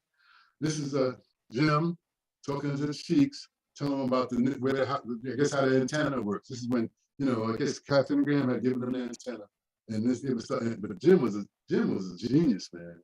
Yeah, Because he put the station together, he put the television station together, and I understand when he sort of retired, he was putting like Channel 5 station together, some other station together, and he's still around. I think he's still teaching. You see, he had humor. I don't know if he's gonna like this picture, but I said, but you know, hey, he let me have it. And these are the kind of pictures that are a little different. You know? But I admire this guy because I read his book, John Johnson, and he really got off the ground because he was into the insurance people, and by him having this book of where the insurance was, he knew who to send his stuff to, and you know what Johnson did, Ebony Jet, the whole bit, and that was the guy. Now, this is when Oggi was doing the judiciary hearings for the impeachment of Nixon. That's Rango from Harlem, Barbara Jordan from Texas, and Connors from Detroit. And when this picture was taken, when I took this picture, I was also with the woman who was writing. Now, they all sat in different areas, but when they got together, it's like an intermission, and they got together, and the woman that was interviewing them was there, and she told me, she said, look up, the camera's on us. And I looked up, and my mom saw me shooting the judiciary hearings. And you know, she got on the phone right away. And okay, let's come back. Cato was I don't know if he was the news guy, was the first news guy at the radio station, but I know Cato did news, I believe. But he was one of the original guys that started at Howard University. Because the radio station, when they started, you know, Andre, Karen Campbell, this is when she was a little young girl. This is probably a press pass picture. And the only reason, well, not the only reason, but I put these pictures in because I get the impression that they probably watching this. You know, the word was out. You know, we're talking about HUR. And HUR was my home. Gwen, Sheila, and Ming, the team. Also, my man Coach Nami was with us in the Jojo. beginning. Coach was with us in the beginning too. Yeah. Wow. Okay, now this was my last gig. Little Kim. They said get there, Little Kim at 10 o'clock. Little Kim and her crew come at 12 o'clock. And the girl said, go in the green room and get some pictures. When I go in the green room, they're smoking blunts. And what pissed me off, my family might get mad at me, I better not say it. But they didn't offer me any. That's a joke. That's a joke because the House of Ogburn is looking too, you know. That was a joke, believe me. Now, I didn't want to put this picture up because when he came to the station, he was a performer. And at this point, this is at a lunch, it seemed like he returned into a predator, you know. And that's Lisa Vega. Lisa Vega, she worked for one of the record companies at one time. Capitol, I forget. But Lisa Vega is really taking care of a black cemetery in Georgetown now that has been overlooked. And her and Neville Waters' family are buried in that same cemetery. And when I took this picture, this is when Oggi said, hey, you're getting too old for this. You're getting too old for this, Oggi. It's time to move on. And what happened, when she came, they had put up a tent because so many people came. And when she started singing, everybody knew the words to her songs. And so, you know, Oggi was 65 at the time, and also got sick. Also got cancer. Cancer came at the right time, and not the right time. It should have never came, but it did come. And I'm still here, thank God. And this is when Cameo was playing 100, OK 100. It was a tournament. That's Linda Wills. And in the front, she was a glamour girl with shorts on. Linda had a great body, still does. And there was another girl that got the beat singer. She worked at the radio station too. She ended up going to Angela. Angela, she became a model. And now she's sort of like a heavy set model. But she did good at modeling. And of course, the late Ruben Rodriguez. The late Ruben Rodriguez. Now, Tommy Davis back there. Somebody help me with this question. Remember Cameo had a slow song that was really nice? Why Have I Lost You with Wayne, that high voice. And that was the guy that's right back of Ruben. That's the guy that sang that. And I couldn't understand how come he never sang other, you know, he never sang no more, you know, those kind of songs. But that song was, well, that was a pass. He did. Well, I'm glad that Angela became a model because when she left Polygram, Patrick and Tony got me the job at Polygram, which ultimately got me the job in the record industry. Really? Oh, I didn't know that. So had she not left, history may not have been so great.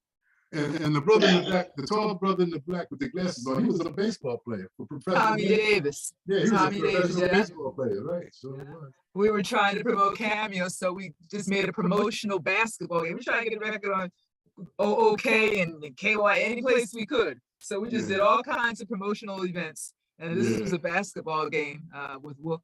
And the guy leaning over is Bobby, because he probably Bennett's nephew, cousin, something. Gene the Rockstar Phillips. Wasn't he related to somebody in the business though? Okay. Nah, he passed away. Really? Okay. Yeah. This is Oggi in college. And the only thing that y'all don't know is that was Wild Irish Rose in the cup, not tea. And this particular sister, this particular sister, Loretta Green, she grew up in Queens, and when she came to Howard, she was an actress, and she took me to my first play, because I always joke with her now. She took me to my first play, and then eventually I became a soundman in the theater, you know. This is probably at the Nabob or whatever. Come on, help me out. Who was that again? Oh, that's Ken. Lou Gossett Jr. Gossett Jr. Yeah, this is probably at Nabob.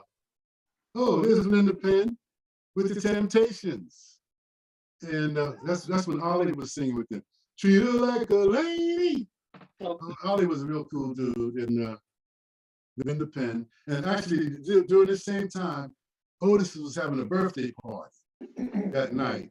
And one of the Temptations that sang tenor didn't want me to come because he had some sleases with him from somewhere.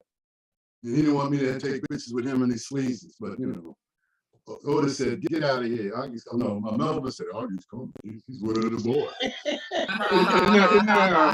There's Mike Archie in there too. Yeah, Mike Archie. Yep, Mike Archie. Oh, yeah, Mike Archie, right. Now, who other name did Mike Archie work for? Did he work for the record company? He worked at HR. Worked for a radio station. He was a music director Okay, he never worked for a record company. Okay, now Dwayne, he went to the School of Music and Art. He takes Madam X to his crib and starts serenading. And as you see, they're all comfortable. We was out promoting all day. He lived in Columbia. Dwayne, I did a lot of Dwayne's gigs, and Dwayne was my man. Dwayne had lupus, and eventually he started to look a little different. But this is Earth, Wind, and Fire. I got a call one day from a guy that says, my name is Larry Dunn. I'm with Earth, Wind, and Fire. And we come to DC, and we were really told to get hooked up with David and Denise. But they really were, Andre had a friend that came, and when she went back, she said, I hooked up with these people in DC, because Andre, was part of Andre. The girl knew Andre, and she went back and said, but David and Denise. And so they came by the crib. It was Jessica came, Philip came, and who I just said came, with the piano player came, But when I came back from Egypt, I went to Egypt, right? Well, you'll know that. When I came back from Egypt, I went into Kennedy Airport, and the first person I run into is the other brother, what's his name? Verdine. Yeah, Verdine. So when I run into, I said, Verdine, I just got back from Egypt. Well, he was going somewhere. And then after that, I saw all of their stuff in the albums was Egyptian. And I guess they got into Egypt too, because I got pictures. I didn't take them, but there was pictures in Egypt. And when they first came to town, we was kind of tight on backstage. And you see the guy with Jaffa, this is Al up front. Somebody told Al used to play with another band. I forgot. Didn't one of y'all tell me Al played with somebody? Anybody know? Okay.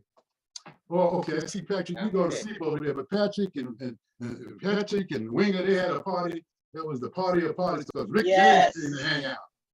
Rick James came to hang out. That was a solar party. I don't know if you got any pictures of that. I should have had one.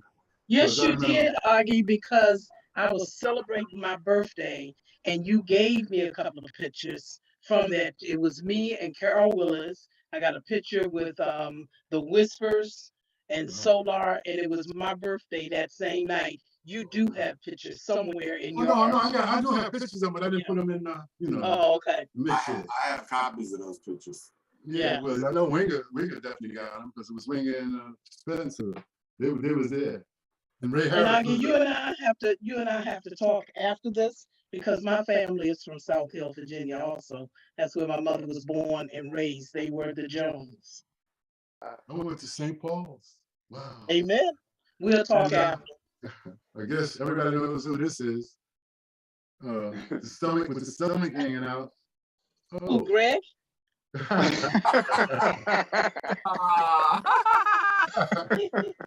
but Janet must have been in good shape, because I did have pictures of her when she was a little butterball. But I will say one thing about her, man. She went around the entire BET and spoke to everybody and took pictures with everybody. And that really meant a lot to us. Lord have mercy. Oh, and man, you got me with this one. Hey man, this has to be one of my favorites. This was a classic. Because you was in another world, brother.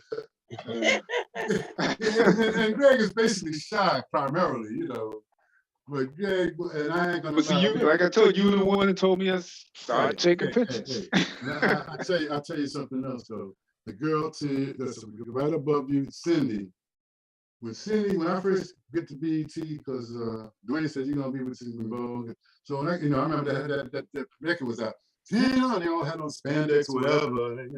So when I get to the green room, Cindy's still in makeup, and I see the other ones, and they were just like that. But when Cindy came out, man, she had a thing that she was at the ball. She was like Cinderella. And man, she looked so good. I don't know if her picture the picture I'm talking about might be here. Because I think I would have put that in there. But and the next day, she looked like a little girl, Margaret Summers was happening. This was a press picture of Margaret. And Margaret is happening, Mama. Margaret's cool with me because, Now, Susan Perry was working with Mobile Moore, and I was getting ready to go on the road with them. And what happened was, this is backstage at the Carter Barron. And so what happened was, Oggi was getting ready to go on the road, but I only had like 22 shots on my camera. My flash would take about 15 minutes before it would come on. Well, you photographers know what I'm talking about. Absolutely. And so as soon as I get there, husband says, well, she's on stage up front, take some pictures. I said, they ain't got nothing to film. So I pretend I was taking pictures over. When I got back, the room was too small because the Baker twin came. He came with the lights and this and that. He had a big 2.25 camera, you know. But the room was too small. And he couldn't get in. He didn't have a wide angle lens. So a lot of this is Ron Baker. A lot of shots was taken. If Ron is there, you know, I know Ron. You know what I'm talking about. And I got kind of paranoid. And that was one of the times in my life that we ourselves make things worse than what they really are. Because they told me they didn't have nothing against Ron's pictures, but they said they liked your pictures. And I went on the road with Melba Moore. And while we were on the road, we go to the first place and take pictures. I'm supposed to be on the road with her for 12 days. Matter of fact, I was at Larkin Arnold's house when Susan called me up and asked me, how much did you charge a day to go on the road? Now my rent was only $106 a month. This is in the early 70s. So the only thing they could, and I'm at Larkin Arnold's house, he didn't even help me. All I could say was $100 a day would be great. You know, for 12 days, $1,200, I'd be rich. The first day we go out, man, we go to a radio station, we come back, her husband is at the front door waiting for her. And when she got up, she put his arms around her to tell her that her mother had died. Oh, man. So 12 days came into really 2 days because the record company said, if you try to charge us for 12 days, we will never hire you again. But you could charge us for 2 days. But I'm, you know, Susan anyway, Susan Buddha, you know, I was, you know, I would have charged them for 12 days if I could have. But now, this is one of my greatest pictures too. Me and Melvin was down in Southwest, and I don't know who asked me to take the picture, but somebody did. And he gave me a really great shot, man. And I did a video. I have a video on YouTube on Melvin Lindsay because I shot him so many times at HUR and at KYS. And he was really a good brother, man. Good brother, man. Good brother. Okay, who is this? Come on. Melvin Van Peebles. Melvin Van Peebles. This is when I first started taking pictures at the radio station. And be honest with you, you know who interviewed him was Nighthawk. And so I put a picture of Nighthawk and him being, you know, in the room where they interviewed. And Doug Daniels says, "Is that Nighthawk?" I said, "Yeah." I mean, but I didn't realize that Nighthawk disappeared so early in my career taking pictures. Because a lot of people, Nighthawk was gone after the ranch. Take it easy, ranch. Take it easy, ranch. Take it easy, ranch. Yep. Nighthawk was gone. You know. But this is at HUR. These are the pictures that Oggi was taking, just hanging around. Okay, I'm back at BT now. And when you and Mickey Howard, it's going to be an exciting day. And Dwayne was easygoing Dwayne, and as you can see, remember Mickey with the baby before, so she came around a couple of times that I worked with her. I even got a picture of us sleeping in the back of the limo too, really. And this was her first party that I did for her. This was right up the street from the White House. To be honest with you, there was a club down the street from the White House, and and they were both on the same label. And Rones was there, and Pat from California. We went Pat to Shields. Yeah. Who? Pat Shields. Yeah, Pat Shields was Pat there. Jones back then, though, I think. Yeah, and so I got that. That's cute. Okay, before we leave the other one, when there was Unsung with come on, Oggi. Mickey Howard. With Mickey, she told him that they wasn't her pictures. She sent them pictures, but she said she didn't own the pictures. And I think because of Mickey, man, they paid me like $750 or something like that for a couple of pictures. Thank you, Mickey. Buddy. That's how it should be. The next picture's deep, though. Man. Oops. Okay, this is now I might say it wrong because this is live for me. I said this is the first time that Johnny Gill met New Edition. He ended up being in the group. But this was backstage at what was the place where they was performing? The Constitution Hall? No, this was the big thing, the big one. Capital Center. Yeah, Capital Center. And I have to admit though, okay, this is a different picture. There's another picture coming up where I remember at the Capital Center when they were performing, Bobby Brown would go into the bathroom and throw up in the urinal. He would throw up in the urinal part, That's a great shot. I know those guys would be nervous when they were young guys, And that's Ronnie looking at me, right, Ronnie? Yeah, that's a really good shot. It is a very good picture. Yeah. This is Ron White, and Ron White's son is a grown man now. And you see Bobby's acting. This is when Bobby went to the bathroom and was thrown up with whatever they was doing. This, yeah, I never forget that. You know. And Ron White's son, he's a grown man now. We talk to each Great other. grown. Yeah. Yeah, this was, I was having fun, man. Now, Wow, that's a that's a classic right there. classic. Oh my Wow. gosh. Major That's classic. Yeah, a the one that definite ran for classic. president, she ran for president, Man. first black woman. Shirley Chisholm. Yeah. Now, Aggie, that deserves to be framed and everything. Okay. That's I'll hit history, you. right? That That now deserves to that's hang. black history right there. That deserves to be in the museum. I'm gonna need a copy of that picture, man. I worked for Shirley Chisholm in Wow. high school. Really? Yeah. Mhm. But Tony, the rent is 106, so you need to pay for it. This is a great period in my life. Because I tell you, whenever Rosa Parks came to town, of course I'm letting her look at my newsletter, and you see what kind of flash I got there, brothers. I see it. Vivitar. Yeah, the Vivid Top. That was it. That was it. I wonder if mine still work. Color coded. Yeah. Yeah, Rosa Parks was my shiro. She was my shiro. Now you had dark I'm hair. your mom. Uh-oh. Milton. Milton. And that's Milton B. Allen. And Milton might be moving to London, he told me. But He now? might be backing up, yeah, because he got the gospel stuff going on over there. And he's dealing with some people over there that, this is going to be a little short story. He's dealing with some people over there that he was explaining Andre's model to the woman, how he was Andre trained you all three, and how y'all came, or whatever Andre did after that, he had support system, and whatever the process was, it worked. And so Milton tells another woman over there that she did the same thing that Andre did, and he's telling me now that she became successful and came back to him and thanked him.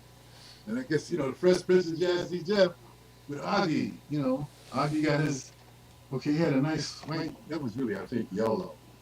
And Jazzy Jeff and, oh man, but this is a good life, man. I show these pictures to kids, they don't believe, I might start crying, man, because I was sitting on a bus with him. It was a small bus that they had when they were from Tamia. And me and him were talking and rapping. And he was telling me about bioptics, wires, and how, he was telling me other things. He wish he had a tape recorder. And I was telling him the things that I did. And I'm not on the ego trip saying this. He said, just like I'm telling you things, you're going to be telling other people, you're going to be telling younger people things. And I always had a philosophy about you have to empty the cup to fill it up again. Yes. And then when I saw I was cool with him at that time. And then when I saw his documentary, then I said, damn, he was with him.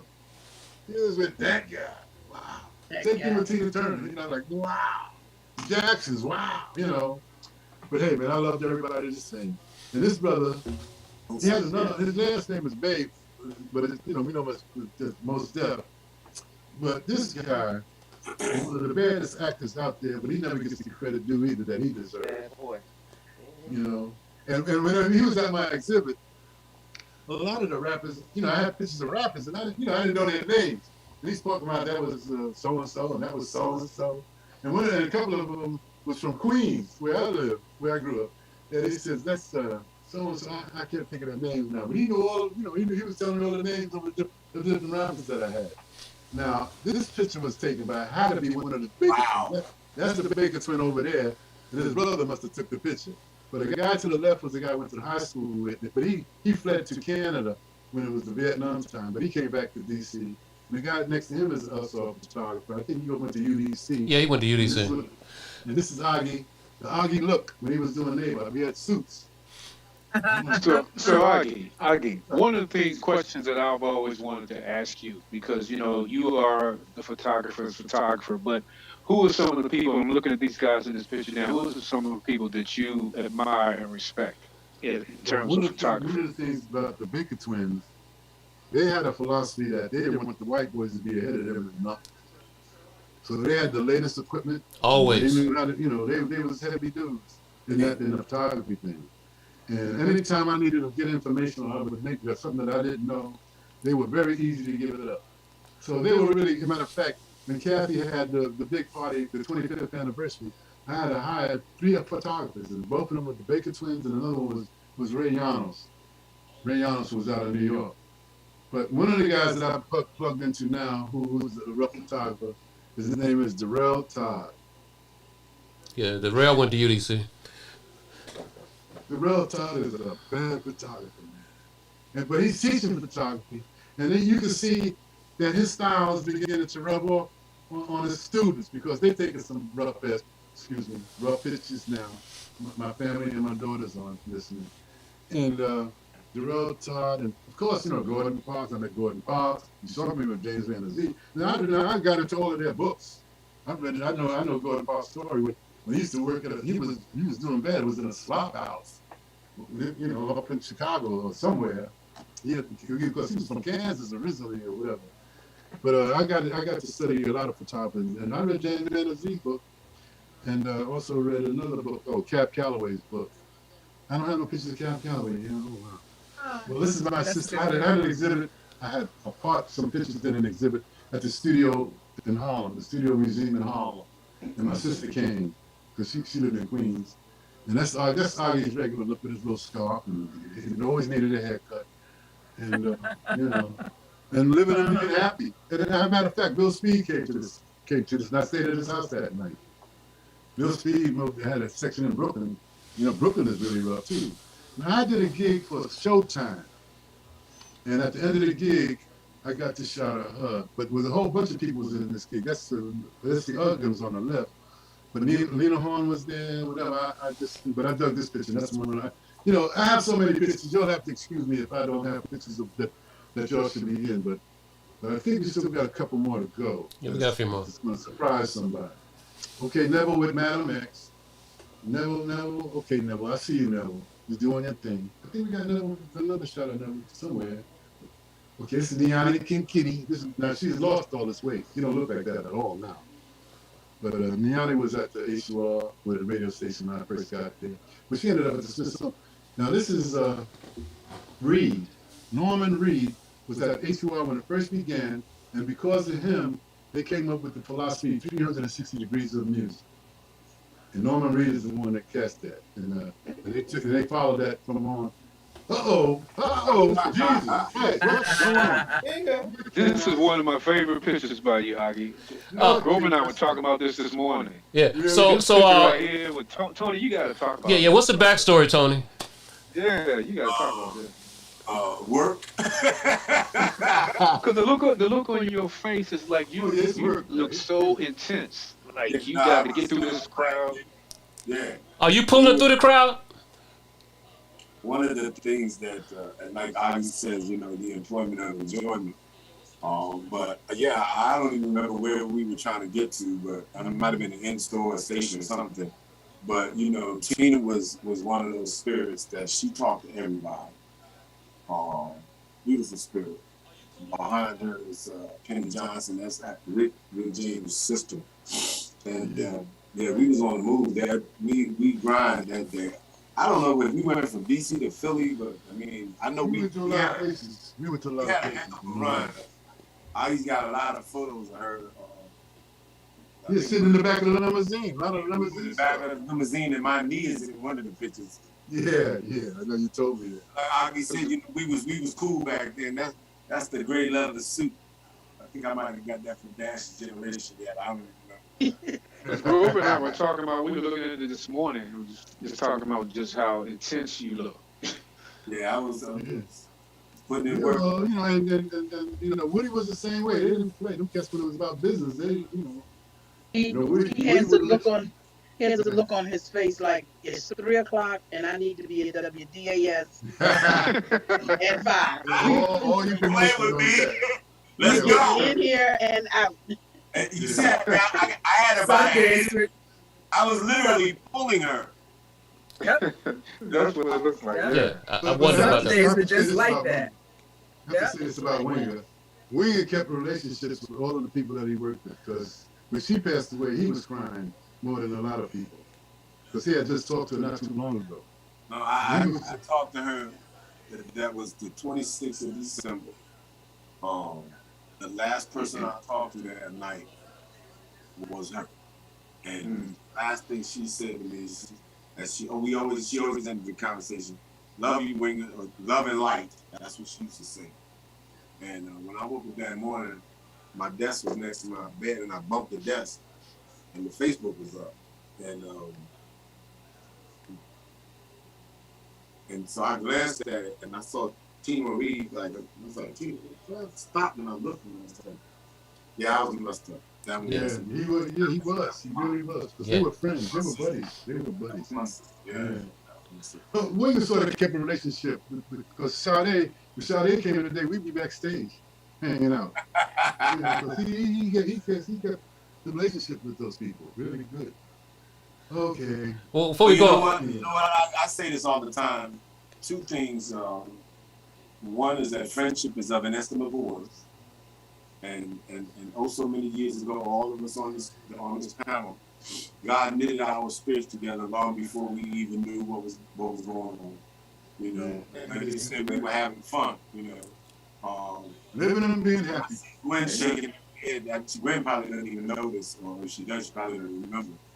But Sheila Eldridge and I went to high school together. You know, she was a senior when I was a freshman. And you know, I used to think she was like the prettiest girl in the school. But she wasn't paying me no mind. But I was in a band that used to practice around the corner from her house. And yeah, so it's a lot of good relationships, you know. Yeah. Hey, I didn't know that. With real and genuine artists, you don't have to try to keep a relationship. They will keep a relationship with you because they appreciate the work that you put in to make them. They realize that they are not stars by themselves. So we are Wanda in the Barcades. Wanda in the Barcades. Hey, okay. When this picture was taken, I had my first exhibit in Brooklyn. It was taken at I was having an exhibit at the Clinton Hill frame, and it was Loretta Brown's place. This is their 30th year. She's celebrating her 30th year in this business, and I was the first photographer that she ever had an exhibit of, and she has photographers since then. And Loretta, I hope you're watching, because and that jacket I had on, I call that the jockey jacket, because a friend of mine had made that for me. And you can see I look like a jockey. I should have had a horse. Love those shoes, Oggy. Those shoes. I was gonna say those shoes were. No, this was at the Clinton. Let me say it right though. This was at the Clinton Hill Art Gallery that was run by Loretta Brown, who was a friend of my sister. And the reason I even knew about it because I had read about. I was reading Sister magazine, and she was talking about this gallery in Brooklyn, Loretta Brown. And I was saying, this is the same Loretta Brown as my sister. And eventually it was, and I had an exhibit there. And because I had the exhibit there in the neighborhood where I grew up, when we was with Sky. And Sky lived in that same neighborhood. And two of the girls came to my exhibit. It wasn't Donna, was the only one. The youngest, the smallest student, wasn't able to come. She was doing something else. Now this picture was taken by David that used to sing in Wax. David Searle. Yeah, he took this picture. We was having lunch together. And he took this picture. I guess I took a picture of him in the book, but man. But David Searle used to sing with Wax, man. I was surprised. And when you know, he's really Ethiopian, or part Ethiopian, something. Yeah. Okay, this is backstage. Yeah, Gil Scott. No, let's go Stokely. No, that's Stokely Carmichael. I know. Kwame. Could be a picture of Gil Scott too. Yeah, well, okay. Oggy might start crying. This is when Oggy was carrying a ponytail. You know, I would change it up. When I saw John Isley with a ponytail, Oggy got a ponytail. Ice-T had a ponytail, then I got a ponytail. You know, to try to keep up with the music. This is when they were promoting Tamia. Toni Braxton. She was from the area. Those are all her sisters in the background. And this was either done somewhere in Camp Mills, somewhere, but it was in Maryland. And it was a long line, boy. Because she had come from that area, and I guess plus she was bad, she was tough. She was tough. Yeah, see, we got Spencer. Spencer's awake again. Come on, Spencer. Now this brother here did 19 years in jail for murder. Damn. And when he got out, he went in. He must have been 17 or something. When he got out, he wrote a book, and it was at the same time. And even though Trump was president, they were going through prison reform. He was on Oprah's show. And Oprah said that he would be one of the great speakers of the time or whatever because of prison. And he wrote a book. The book was a bestseller on the New York Times list. He got a new book out now. His name is Shaka Sankor. Right. And that picture in the background, you can see that's the picture of my picture of Art Blakey. And this was at this must have been at because what's your girl's name? Julia Jones. Julia Jones. She really had a job at Nabob before I did. And Julia went to Florida, and Holly Little was one of the best photographers in DC. No lie. He even did a lot of commercial work too. He was bad. He was rough. Yeah. And then you see those flashes. Uh-oh. I know there's some family members around here. That's Vanity. See this picture. This was Walter Blount. Rocco. Yeah, this was a good friend, man. Rocco was a one cool brother, man. And I got other pictures of him at these parties. This was a vanity party, but I got him with Herbie Hancock. I got him with Sade. Because matter of fact, because of him, he worked at a bookstore for a minute. And I would trade him pictures for books, man. I was having these heavy photography books. One of them was by Yusef Karsh. And Yusef Karsh was a heavy photographer out of Canada. And he had pictures of the Pope and the Queen of England and all that kind of stuff. And so when Yusef Karsh came to town, I took my book to get him to sign it. And he sort of looked up at me like, man, what is a guy like you doing on a book like this? It costs about $50, Walter, thank you, my brother. And rest in peace. Yeah, Rocco. Rocco was also at with PFW. Rocco's Rocket Ship was his show he had. Rocco Rocket Ship. And we was also. Hey, and that's Erica, and y'all be cool. Yeah. Before all of that, he worked at Camp Mill Records. Yeah. And we were also Union Stagehand brothers. So. Okay. All right. Rocco. Went too fast. There we go. Cheryl. Cheryl is a little hot mama now, but Cheryl, she was like a cheerleader for somebody. Who was she a cheerleader for? Tony? Was she with the Redskins or football or basketball? Redskins. She was a cheerleader, but she introduced Patrick Ellis to his wife. Because his wife worked, I guess both of them, she might have worked at the Washington Post, and so did Patrick's wife. And, they got married, and Patrick got married, and Cheryl was the one that hooked them up. But Cheryl, I ain't gonna lie, Cheryl was a little cutie. Uh-oh. Sweetheart, man. What is that? What is that? That's Howard now. Oh my God. What is that? Jesus Christ. Is that a young Augie? Jesus Christ. With hair Looking all like over the place? Sugarfoot from the Ohio Players. And right now, that camera that I'm using, somebody asked me, thinking about is it for sale? Me. Somebody I know, yeah. Me. Yeah, that's Augie's book, and I'm glad I'm saying it because I'm glad Roger Glass is probably looking at it now because me and Roger did it together. And it wouldn't be no book. I'll be very honest with you. There wouldn't be no book because Augie's lazy, and Roger was cracking a book every week to get it done. And now we got a book together. Thank you, Raj. Love you, Raj. Thank you, Roger. Roger Glass. Can you show your book? Can you show us your book again? Let people see the cover. Oh, it might be a little difficult with the share. Oh, it just so happens it's right here. What do you know? And now this is how you look in the beginning, and this is how you look in the end.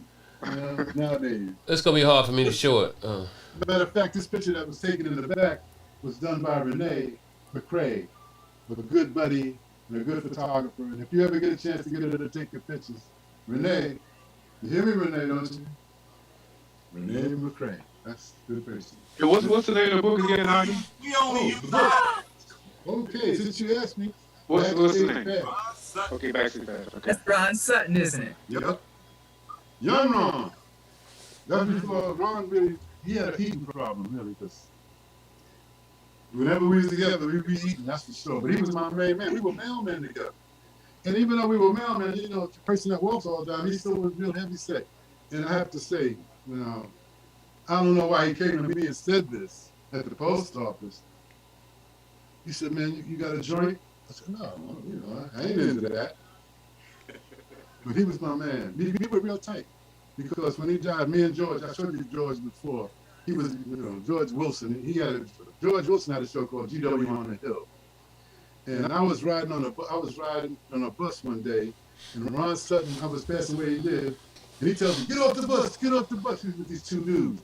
And so I said, "Look, I ain't got no car fare to get back on the bus." He said, "Well, we'll hook you up." And I got off the bus, and that's when I met one of my best friends, George Wilson. And me and George have been tight ever since. George became a news guy on Capitol Hill, and he's the one that told whenever Rosa Parks came to town, he would let me know. This is the late Ruben Rodriguez. I used to call him Ruben the Mad Cuban.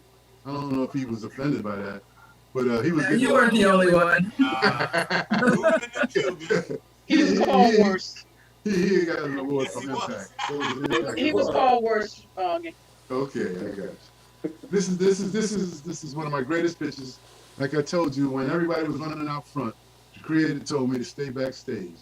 This is how I got one of my greatest pictures. And this is why my photo exhibits are called Backstage Pass. Thank you, man, for putting this in there, because it wasn't in there before. Oh, man. Who is it, Augie? That's Gerald Levert. Oh, look at Zeke. This is one of my favorite pictures of Zeke, because the way she came out, Wanda, did you work with Evelyn? Didn't we? Oh, No, it was Patrick. It was actually Wanda was there, but then she left. But it was Patrick and I. And then left RCA. Zeke was there. No, we'll have to come back, Rover, and tell the story. I didn't need them. There's another story behind that story. I said leave them, and I was gonna leave it right there. Well, Zeke. Okay. Oh. Yeah. Mike. Is that Herb Albert? Herb Albert. That's Right. Herb Albert. That's my old boss. Now, dig this. I don't know what label Herb Albert was. Oh, A&M, I guess. So when Herb Albert came to town, he rode with Mike, because Mike had a big old Mercedes.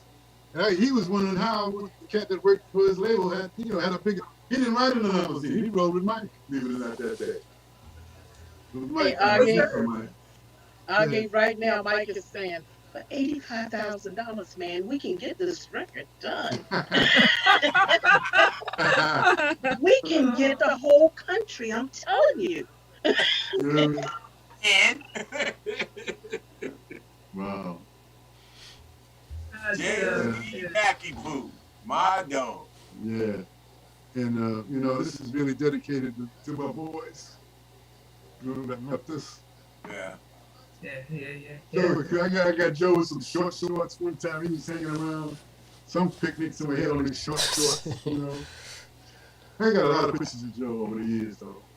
Wow. I got a Joe and Woody story. Anybody want to hear? Go ahead. We gotta take the camera off. We gotta turn the camera off. Wait till after. Yeah, right. We'll all be waiting as soon as the camera's off. Okay. No, this is a healthy backstory. Okay, cool. Joe Gorham, Woody Johnson, and I met at the Washington Saturday College under Carl Ferguson. We were all aspiring broadcasters. And Joe and I went on, and Woody too, actually, did our internship at Whoop. I was in the news department. I forget what the one to Joe was. But Joe wound up at HUR, and Woody and I wound up in the record business. And it was always, Winger had the best voice, but Joe could talk the most trash. And then I said, well, that's a debate between you and Woody. And that's our story. That's where we met, and we were thick as thieves all the way through. And I'm gonna miss that dude. Nice. Hey, Nice. Girl, wake up. Yes, sir. Winger said you're gonna be with a fine woman Annette tomorrow. That's wow. And then That's a beautiful shot. What was deep about her was that exotic European accent. Plus, her body was right. And she was wearing, at the time, girls was wearing stuff that was like just above the ankle. I don't know what you call them kind of pants. But I guess it was a British thing. Capri. The Dupree's, pedal push. Yeah, Dupree's, right. She had on some Dupree's. But she was down there. I don't know if it was this time, but I think another time when we hooked up with her for more, she was walking around backstage with an open bottle of Quavo Gold. Mm-hmm. Yeah, the Quavo Gold. I said, wow. And I never saw her drinking nothing out of it, but it was a bottle. Uh-oh, what happened? What happened here? Wow. I don't remember that picture. I remember the pose though. Oh, okay. See, Neville got a little play. I thought in this picture that Neville might have pinched on the butt or something, but no, I don't think that. Come on, get clean. Who are you hugging, Winger? Who was that? What was her name? Is that Vita? It's Vita. Vita Jones? What was it, Vita? Rita Nash. Okay, because I think we got a picture of her that I didn't know her name. That's actually, she's actually, her and Joe are actually cousins. Oh, really? Okay. Look at Neville. Neville was skinny there. Look at Neville. My manager. Part-time manager. Uh-oh. Oh, Lord. Wow. Good God almighty.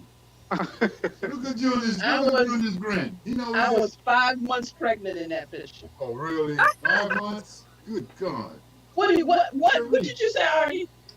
Oh, I should have said that. Oh, but Amy Cherie got a little play here. Where did she get those glasses from? Wow, different. I was 5 months pregnant.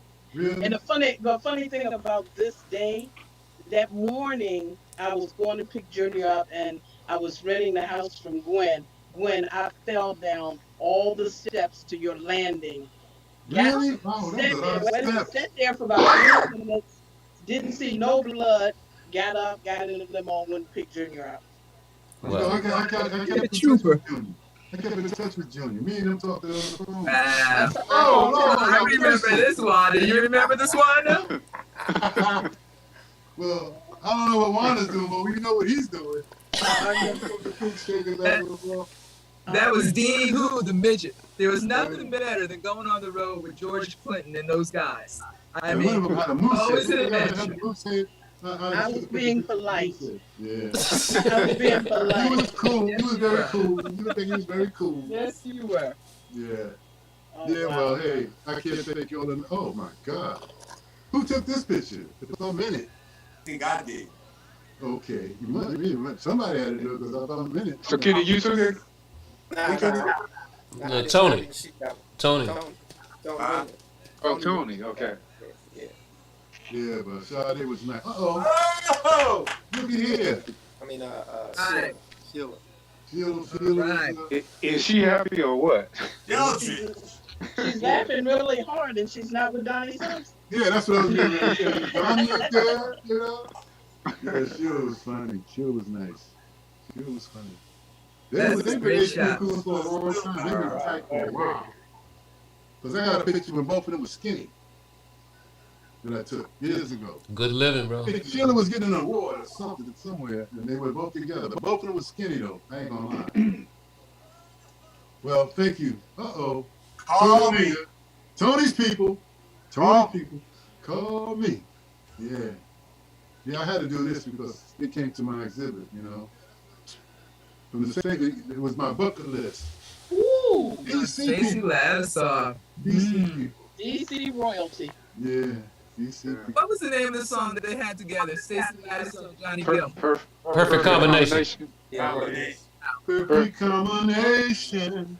Now, the little girl I know is looking at this. Her name happens to be Tracy Ogburn. She's like a big girl. Stacey Lattisaw. Tracy would be visiting me for the summer. I guess she's about 12. Doesn't look about 12. Maybe. Look like she's budding a little bit. Budding. A little. You better leave that alone. Leave it alone. She still got to live with us eventually. Yeah, Tracy, how you doing, baby? I know you watching. Oh, okay. Okay, my man, I have to give Grover credit for this because there was a line across the face earlier. And you could do a lot of nice things with the Photoshop. I don't know what he used, but he cleaned it up. Photoshop. Thank you. After you've been there all day yesterday, you still had time to do that. Wow. My man, Grover. Okay, this is the other picture. Oh, that's a great picture. Y'all love this picture. That's a great The other one, she's always serious, but this is because she's looking out the window. That's And we were right outside, and we're in the Winger. Tony Winger. He was right outside of the Rainbow joint. Right. And right up the street from Belmont. And they had a soul food restaurant next to the Yellow Bowl. Yeah. I wonder if anybody ever ate me because I never saw nobody eating. Yeah, man. Back in the day, Yellow Bowl was royal in Baltimore, bro. Oh, really? Okay. And it's right up the street from the Belmont. Uh-oh. Hiya, Bill. Hiya. Oh, man. Tito Puente. Puente, El Rey, El Rey. That's a good picture. Yeah, El Rey. Uh-oh. Now, when I was working with Tevin, we went to a Pope convention, and Kevin didn't want to go to, because both of those were crossovers, and the Pope convention was like the Jack the Rabbit, but it was the white one. Braxton was having a party upstairs, and the record company was trying to get Tevin to go, and Tevin didn't want to go. I have to say, some people in the record company are scruples, because they ended up giving them double bourbons and shit. Oh, And you that's can tell by horrible. the way he looked, because he eventually ended up going up there. I don't even know if people would drink double bourbons. Yeah, Tevin was young too, because he punched me a couple of times. Uh-oh. Terrell. This is one of the baddest photographers that walked this earth. That's Daryl Todd, my man. Well, on my 75th birthday, man, I went to this place. They had a cake for me. It was like a party. And it's funny now. I got a camera that I use now. I got from him. He sent it to me because when I was doing a party, he was there as a young guy, and he was working, and I didn't get it his way. Like I don't know, but he sort of became tight, and he eventually came to one of my PowerPoint presentations. And after that, he was sort of saying that I was a mentor, but shoot, I'm learning more from him on what he's shooting, because he's a bad brother behind the camera. Not only is that, he's teaching camera. He has about 40, 50 people that he teaches photography to every 6 months. I don't know what it is, but I know a couple of his students are really out there doing a great job now. And hey, my man. Now, I have to give her all the kudos too. Deborah Willis was Dr. Deborah Willis now. Deborah Willis was working at the Smithsonian. And then eventually, that gig that I talk about, I had my thing in New York, her mentor was there. She told me when I came to Washington to get in touch with Deborah Willis. And somehow we did get in touch. And Deborah Willis started putting my pictures in her books. And she had a major exhibit, she had a major exhibit at the Smithsonian. But I had to go to New York for a major exhibit that she had there. And I met all the New York photographers. And the reason that we became tight, the New York photographers, because she had a lot of my pictures in her book. And Deborah Willis, I'm very grateful for her. Loretta Brown, Diane, not Diane, you know, the one, the Ebony Moonbeams. Deanna Williams. Ebony Moonbeams had me in a couple of exhibits too with Sheila. And because of those ladies, man, my career has blossomed. And that's why these guys got me doing this. Sheba. Now Sheba was hooked up with a football player for a minute. I don't remember. Sheba asked me to come and take some hits. Daryl Haley. Okay. Right. Yeah. But Sheba gave me a lot of gigs too, because Sheba was plugged into the National Council of Negro Women.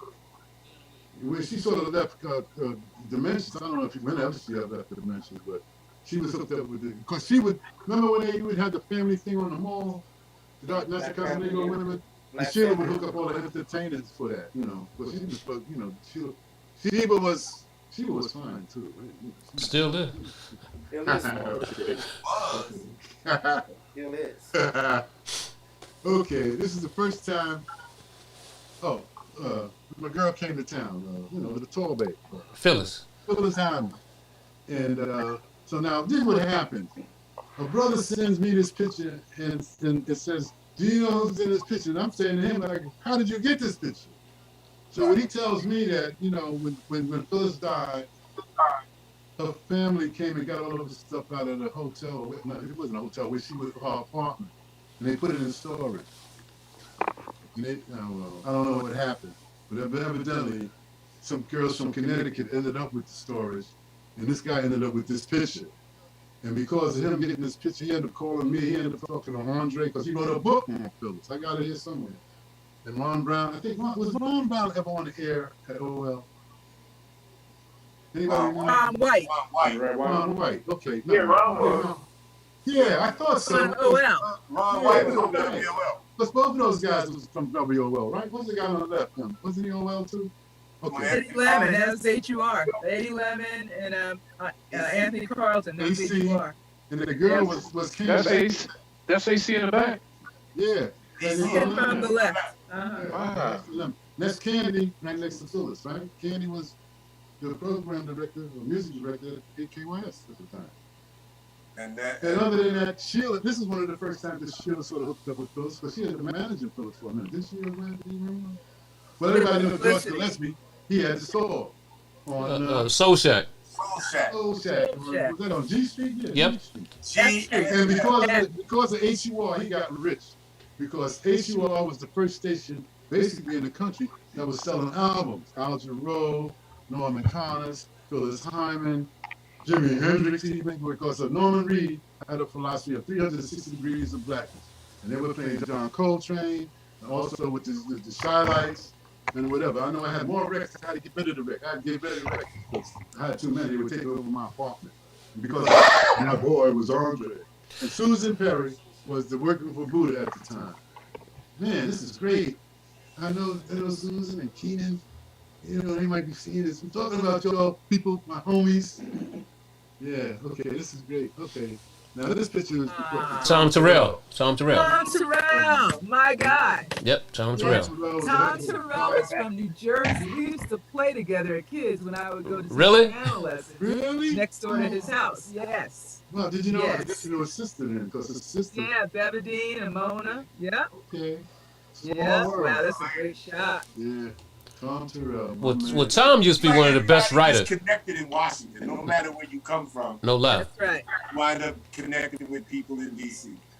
When I went to DC, I had people looking out for me like Tom. Right. Exactly. Oh, there's Dira. We even got Dira in the picture now. Wow. Yeah. Wow. Well, Bob was, Bob, we really didn't appreciate Bob like we should have. Because he would go to George Washington and perform. But I know in Europe, man, he got like 3 and 4 and 5 ovations in Germany. Yeah, and they just kept bringing him out, But Bob was deep, man. This is one of brother gig I had working with him, working with and your boy in Lyndon's buddy down in North Carolina somewhere, Atkins, whatever. He was on this gig too. But we might see him in the next picture, I guess. If there's any more pictures of this. Hey man, you talking about employment of enjoyment. He's working with Bob Marley, Tina Turner, Quincy Jones, and they're talking about Winger, Dinger, Franklin. Jeez, right. Tracini Gray is the new girl on the block, at the HUR. Yeah, she was the queen for a minute. Then they saw her with her clothes off, took her away. She was bad. Now, her daughter, this is when your boy, Winger Johnson, this was their thing. Okay, now, Wanda, was you with this too? I mean. Yeah, I worked for Wing, Ed and Uncle Johnson. This is Melody. So Melody's grown now, right? And an entertainer. Oh, yeah, she's not a baby no more. I think she's an entertainer. She's in showbiz. Yeah, she took her on the road with her, especially when she came to DC. Yeah. Yeah, okay. Until later. There's your boy. Michael Johnson. She was one of the coolest people to work with. I think you saw that. She was so down to earth. Yeah, he was Johnson. Yeah, he was a good dude, man. He is. He is a good dude. Mighty Burner. Bobby Burner. Late Mighty Burner. And the other sister behind him, her son is kicking butt. So we didn't know. That's Shelley McDowell Bivens. That's my sister. Okay, what about her son? Talk about him. Oh man, he's doing big things. He's doing the BET with the Pepsi and Chris Bivens. Yeah, her son. That's his son. Yeah. He's rolling. All kinds of stuff. Yeah. Oh man. Okay. The Mighty Burner. And this is it. This is it. This is y'all. This is y'all. Everybody comment. That's a cast of characters right there. No lie. Wow. Oh my goodness. Yeah. Wow. Yeah. Wow. I love all of y'all. I love working with the ladies. I love working with the ladies. I'm going to start from the right. Everybody was a boss. Huh? Everybody was my boss some one time or another. Vita, Loretta, and I liked Bivens. okay, who got the next three? Where you at? Where you at? I left. I did the first three. I went from right to left. I went Vita. Well, who's on the right? Who's the one on the right? That's what I wanted to know. Okay, that's Vita. Okay. Vita Smith, Loretta, Okay. Palmer, and Linda Penn. Linda Penn, right? Then that's Ron White's. Right. The next one, yeah. That's Barbara, Sheba. Right. That's Renee Gibbons. That's Renee Gibbons. And the next one is that's Linda Penn's sister. Oh, really? Yeah, that's Linda Penn's sister. She was visiting. And she hung out a lot though.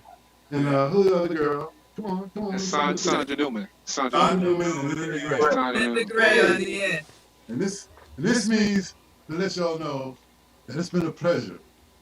It's still been a pleasure hanging out with y'all tonight because y'all took me through my life story, and I really feel good about myself. Hey, still here above ground. Thank you, Gwen, for all of you. Part two. Thank Yeah, do a part two. Wait, Winger.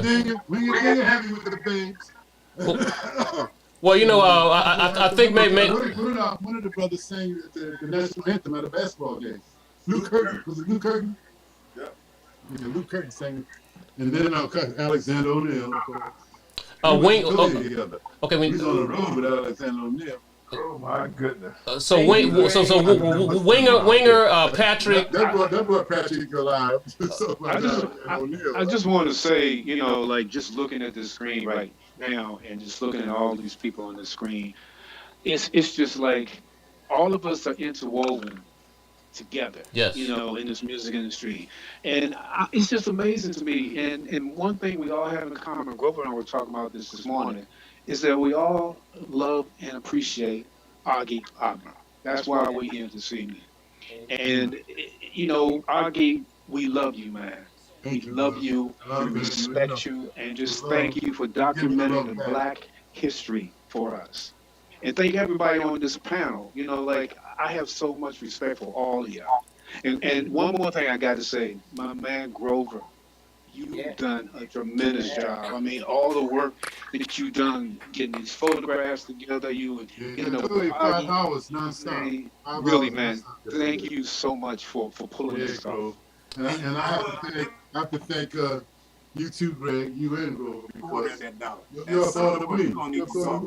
I'm sorry. Talk about Dr. Dickinson and the things that he's done for the last 20 plus years, and we need to talk about Grover Massenburg and the things that he's done for the last 20 plus years in this city for young people, because both of them are educators. I don't know if you're on the rest of y'all know Grover's. You still teaching, ain't you? Yeah, but Kenny was the one who brought me into Wilson. He's responsible for me teaching high school. Right. Well, so these two brothers. You know, I remember Grover sanding cabinets up at the firehouse on New York Avenue. Yes, sir. Wow. Well, if I get a chance to say something, I want to thank Grover and the other guy, Gregg. Oggi forgets quick. Don't take long. That's the half Gregg has thrown me off because he's an artist now. But I really want to thank you too for thinking of me in this way, because a lot of people that didn't know me now. Well, we know you, Especially bro. my homeboys. Yes. My homeboys from the playground. Yes. You know what I'm saying? Yes. I love this. You boys that Chuck loved me. Yeah. And because you ain't say much, but I remember you had me. Y'all was signing a comedian one time. You was a lawyer. You know, you know, probably was y'all was signing this lawyer, and all of us, I was taking the pictures of it. I forget, it was a comedian. The comedian y'all was signing, I forget. And I was a lawyer with you. Y'all was signing this comedian. I got pictures. See, I be going through my pictures. That's why I remember a lot of this stuff y'all talking about. You know, because Oggi, I want to tell you, I thank you for not only being a photographer when I was out on the road, but also being a protector. There were times that you protected me, and being a friend. Sometimes being a wardrobe guy, sometimes being the caterer. So thank you so much for everything that you did for me during my career. Yes. so, And Can I chime in here and just say, go ahead, Gwen. sorry, it's all about family, because when we were out there on the road, you know, we had our infrastructure, we were family. and we Yes. knew the artist who we knew we were gonna have a good time. It was all good. The artists that we knew, like that we were gonna have a bad time. Like turn it up, Mitch. Turn it up, Mitch. Oh We yeah, really, we he was on really banded amphetamines. together. They gave him Yeah, amphetamines. yeah. Okay. But one thing I want to say, Augie has some Augieisms. He has three Augieisms in my life. One is live and be happy. I didn't understand it way back when. I understand it now. I've come to understand it. Employment of enjoyment, and then there's one more, and that is you always see Augie with his cameras on him, right? I remember one day I said, Augie, why don't you just leave your cameras in the car? He said, nope, can't lose what you got with you. Okay, right. That's right. All That's right. I right. like that. That's right. I like that. Let me just say this. Maybe we need to get together like Gwen, Wanda, Patrick, and Tony, and do something on the record promoters. You know, Oh my God. but we might have to Yeah, we pull. got, That'd be Might have great. we got to. some real stories to tell. That would Yes. be really great. Yeah. Grover, Right. Do Oh you have my do you have a God. beat button? we'll plan that out and make that happen. Okay. That sounds like a great idea. A Grover, great do you have idea. a beat button? I'm gonna A no, beat I'm button. gonna have to change some of the names to Beep, protect beep. you. I can get one. I can get one. I can hit the mute button at any time. Okay, cool, cool. All right. Look, it's been a pleasure. It's I definitely don't been know a if I said pleasure. this already, but I really want to thank Greg and Grover for thinking about me. And the crew you put together was family, and we've always been a family, you know. And like Gwen was saying, or Wanda, whatever, whoever said it, when we go out on the road, we are family, you know. And you look at, sometimes jealous, we don't sleep together, but we wake up in the morning, breakfast together, and that's I tell you, one of the things that Augie loved. Let's go get something to eat. Let's go get some lunch. A lot of times Augie wouldn't have no money. Yep. Living like a king in a You know limo. what? I was gonna say, no matter what gig it was, Augie rode. If I was driving, he either rode with me or rode with us in the limousine. And when we ate, Augie ate. Definitely, definitely. Absolutely. It wasn't our money, so why not? Hey, hey, Patrick, if it's because I didn't file. We were living and being happy. That's Yeah. why I told them, don't be scared to spend the money. Don't be scared to spend it. It's there to be spent. Spend it. Our money. All right. Hey, so before we go, I want to ask Patrick, you hang in Baltimore a lot, don't you? Seem like you in all the pictures up there all the time. Patrick, you hear me? His mic might be muted. That's cool. Patrick? Yeah, okay, I'm back. Sometimes this thing goes out on me. But go ahead. I was just saying that I always saw you in the pictures in Baltimore. You live in Baltimore somewhere? You always in the pictures. Yeah, I'm in the county. I'm in Windsor Mills near Woodlawn. Oh, okay, gotcha. Off the Security Boulevard. So I'm saying, and he in Philly somewhere. What are you doing in this picture? Okay. Move. So you be hanging. Hey, I can't think. I love y'all. I love everybody. I love all of y'all, man, from the bottom of my heart, man. I don't know when we're gonna close this thing, but we don't ever have to close it because I just love y'all so much, and I can't thank y'all enough because my boys at home from the playground, Mambo, Benny, and Calvin, and Martha, and little Calvin, and the rest of the kids.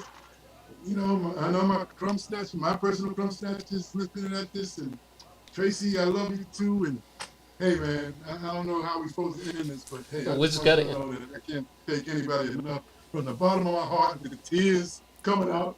And my God, It's your day, bro. I got a haircut yesterday before this came on because I was looking like Einstein prior to this. Everything just fell in place. Well, Everything just fell in place. Hey, Augie, remember the time we was in Baltimore with Max? Yeah. Camera Was that Wax? He was ran, doing Wax. no, Yeah. with Max. We ran out of film, and Max said, "Just shoot the flash." Just shoot. Also, Ruben Rodriguez was like that too. Ruben Rodriguez was the same way. He said, just keep the flash going. Because he even fired the guy because the flash didn't look like it was big enough. And he said, Augie, man, he ain't got the right thing. Just keep the flash going. I said, okay, no problem. Ruben the man Cuban. Gwen, And man, I tell you what, the record business, go ahead, Wanda. I was going to say, Gwen, I took Tracy and Augie over to John and Arthur Sims' house Remember that in Swimming Baltimore? pool. At the swimming pool. Yeah. Yeah, I do remember that. Tracy, do you remember that? And she was a little girl. Yeah, sure was. All right. Hey, Taking well, that thing of yours. Uh, well, Well, all I God know said is, So Augie, before we go, can you stand up and let us see your T-shirt again? So let everybody know. can we Yeah, buy so we one? can see. Can we buy well, one? you know, send me man, a I want a size promotional then. copy. I Yeah. ain't buying You know, I got Okay, two so wait a minute. larges, So two listen. extra So larges Augie, still left. If anybody's listening or watching, just send your order to Augie and give us about 4 weeks, okay? All right? No problem. $25 per shirt, long sleeve. You're gonna love them. You're gonna love them. Okay. We get a You hear camera that, with Ross that? Ledge? Ross Ledge is the one that made them, so yeah, we getting ready to jump on you, Ross. Get ready. Hey, so hey, I don't know how this ends, how you're supposed to end. I want to But say When something I real hit that quick. button, brother. okay. Hey, girl, I want to say something real quick. Listen, you guys, and especially you, Augie. The reason why we're here, man, is because a lot of times, man, when people are in your position, they become pompous and arrogant. They take pictures and they become very egotistical and narcissistic. You're not that type of person. You're always loving, always willing to pass, especially for me being a young cat on the scene. You hugged me, man, told me, yo, you the little young cat coming in here, man. Let me hook you up. Let me make sure you know what you're doing. Tell me what your f stops are. Tell me what your shutter speed, what you shooting with, and stuff. And you would tell me, it's like, look, listen, man. I've had some horror stories. Remember those times? I've had some horror stories when things didn't work out, man. You're gonna have some of those. Don't beat yourself up and all that stuff, man. So I can't thank you enough, my brother. I can't thank you enough, Hey, man, Right. because of your love for me. Everybody on this call called me. I know they wouldn't have called me if you didn't say, yeah, the little brother can shoot. He's all right. You know what I'm yeah. saying? I'm I'm glad serious. brother I'm too. serious about that. You Right. open the door and let a brother in. So for that, I'm Yeah. totally grateful, man. Right. Glad, honored to be here. Right.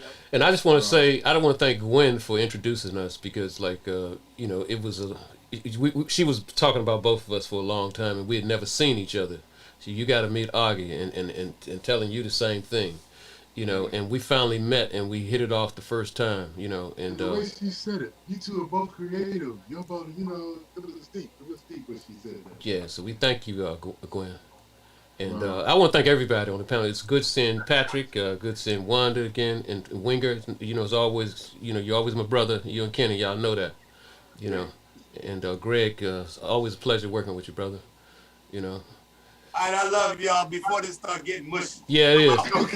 It's time to go. All right, y'all. Thank everybody for coming on. Good night. All right. All right. All right, good night, everybody. God bless. We love you. Love you all. Right. Wait, let's talk more. Huh? I said we need to talk more. And Yeah, Gwen, because a lot of our friends are leaving us. and Gwen, make sure I have your Don't number. say that, Augie. It's true. I know it's true, but don't say it. Shoot. Yeah, I hear you. Just leave on the podcast. Don't say it. It's All right. true, but don't say it. I got All right. Take What care. Grover said is a good idea. We need to do one on the record guys and record business from back in the day. No, Really no. stories to tell, man. We got some stories to tell. Grover and Greg, I suggest you screen the stories before we go live. Well, And you just on Max Kid Roll. We need a 5-minute delay. You're crazy. anyway. I love y'all. I'm out. All right, y'all take Love care. y'all. Love y'all. All right, take care now. Thank you, everybody. Congratulations, Thank Augie. you. Love you, Thank We dude. love you, Augie. Thank you for including me. All right, Okay. bye-bye. All right. This was great. Bye, everybody. All right, take care now. I could be. All right. All right, Augie. How do I leave? Just hit the end button. Tap your screen. Oh, I'm on it.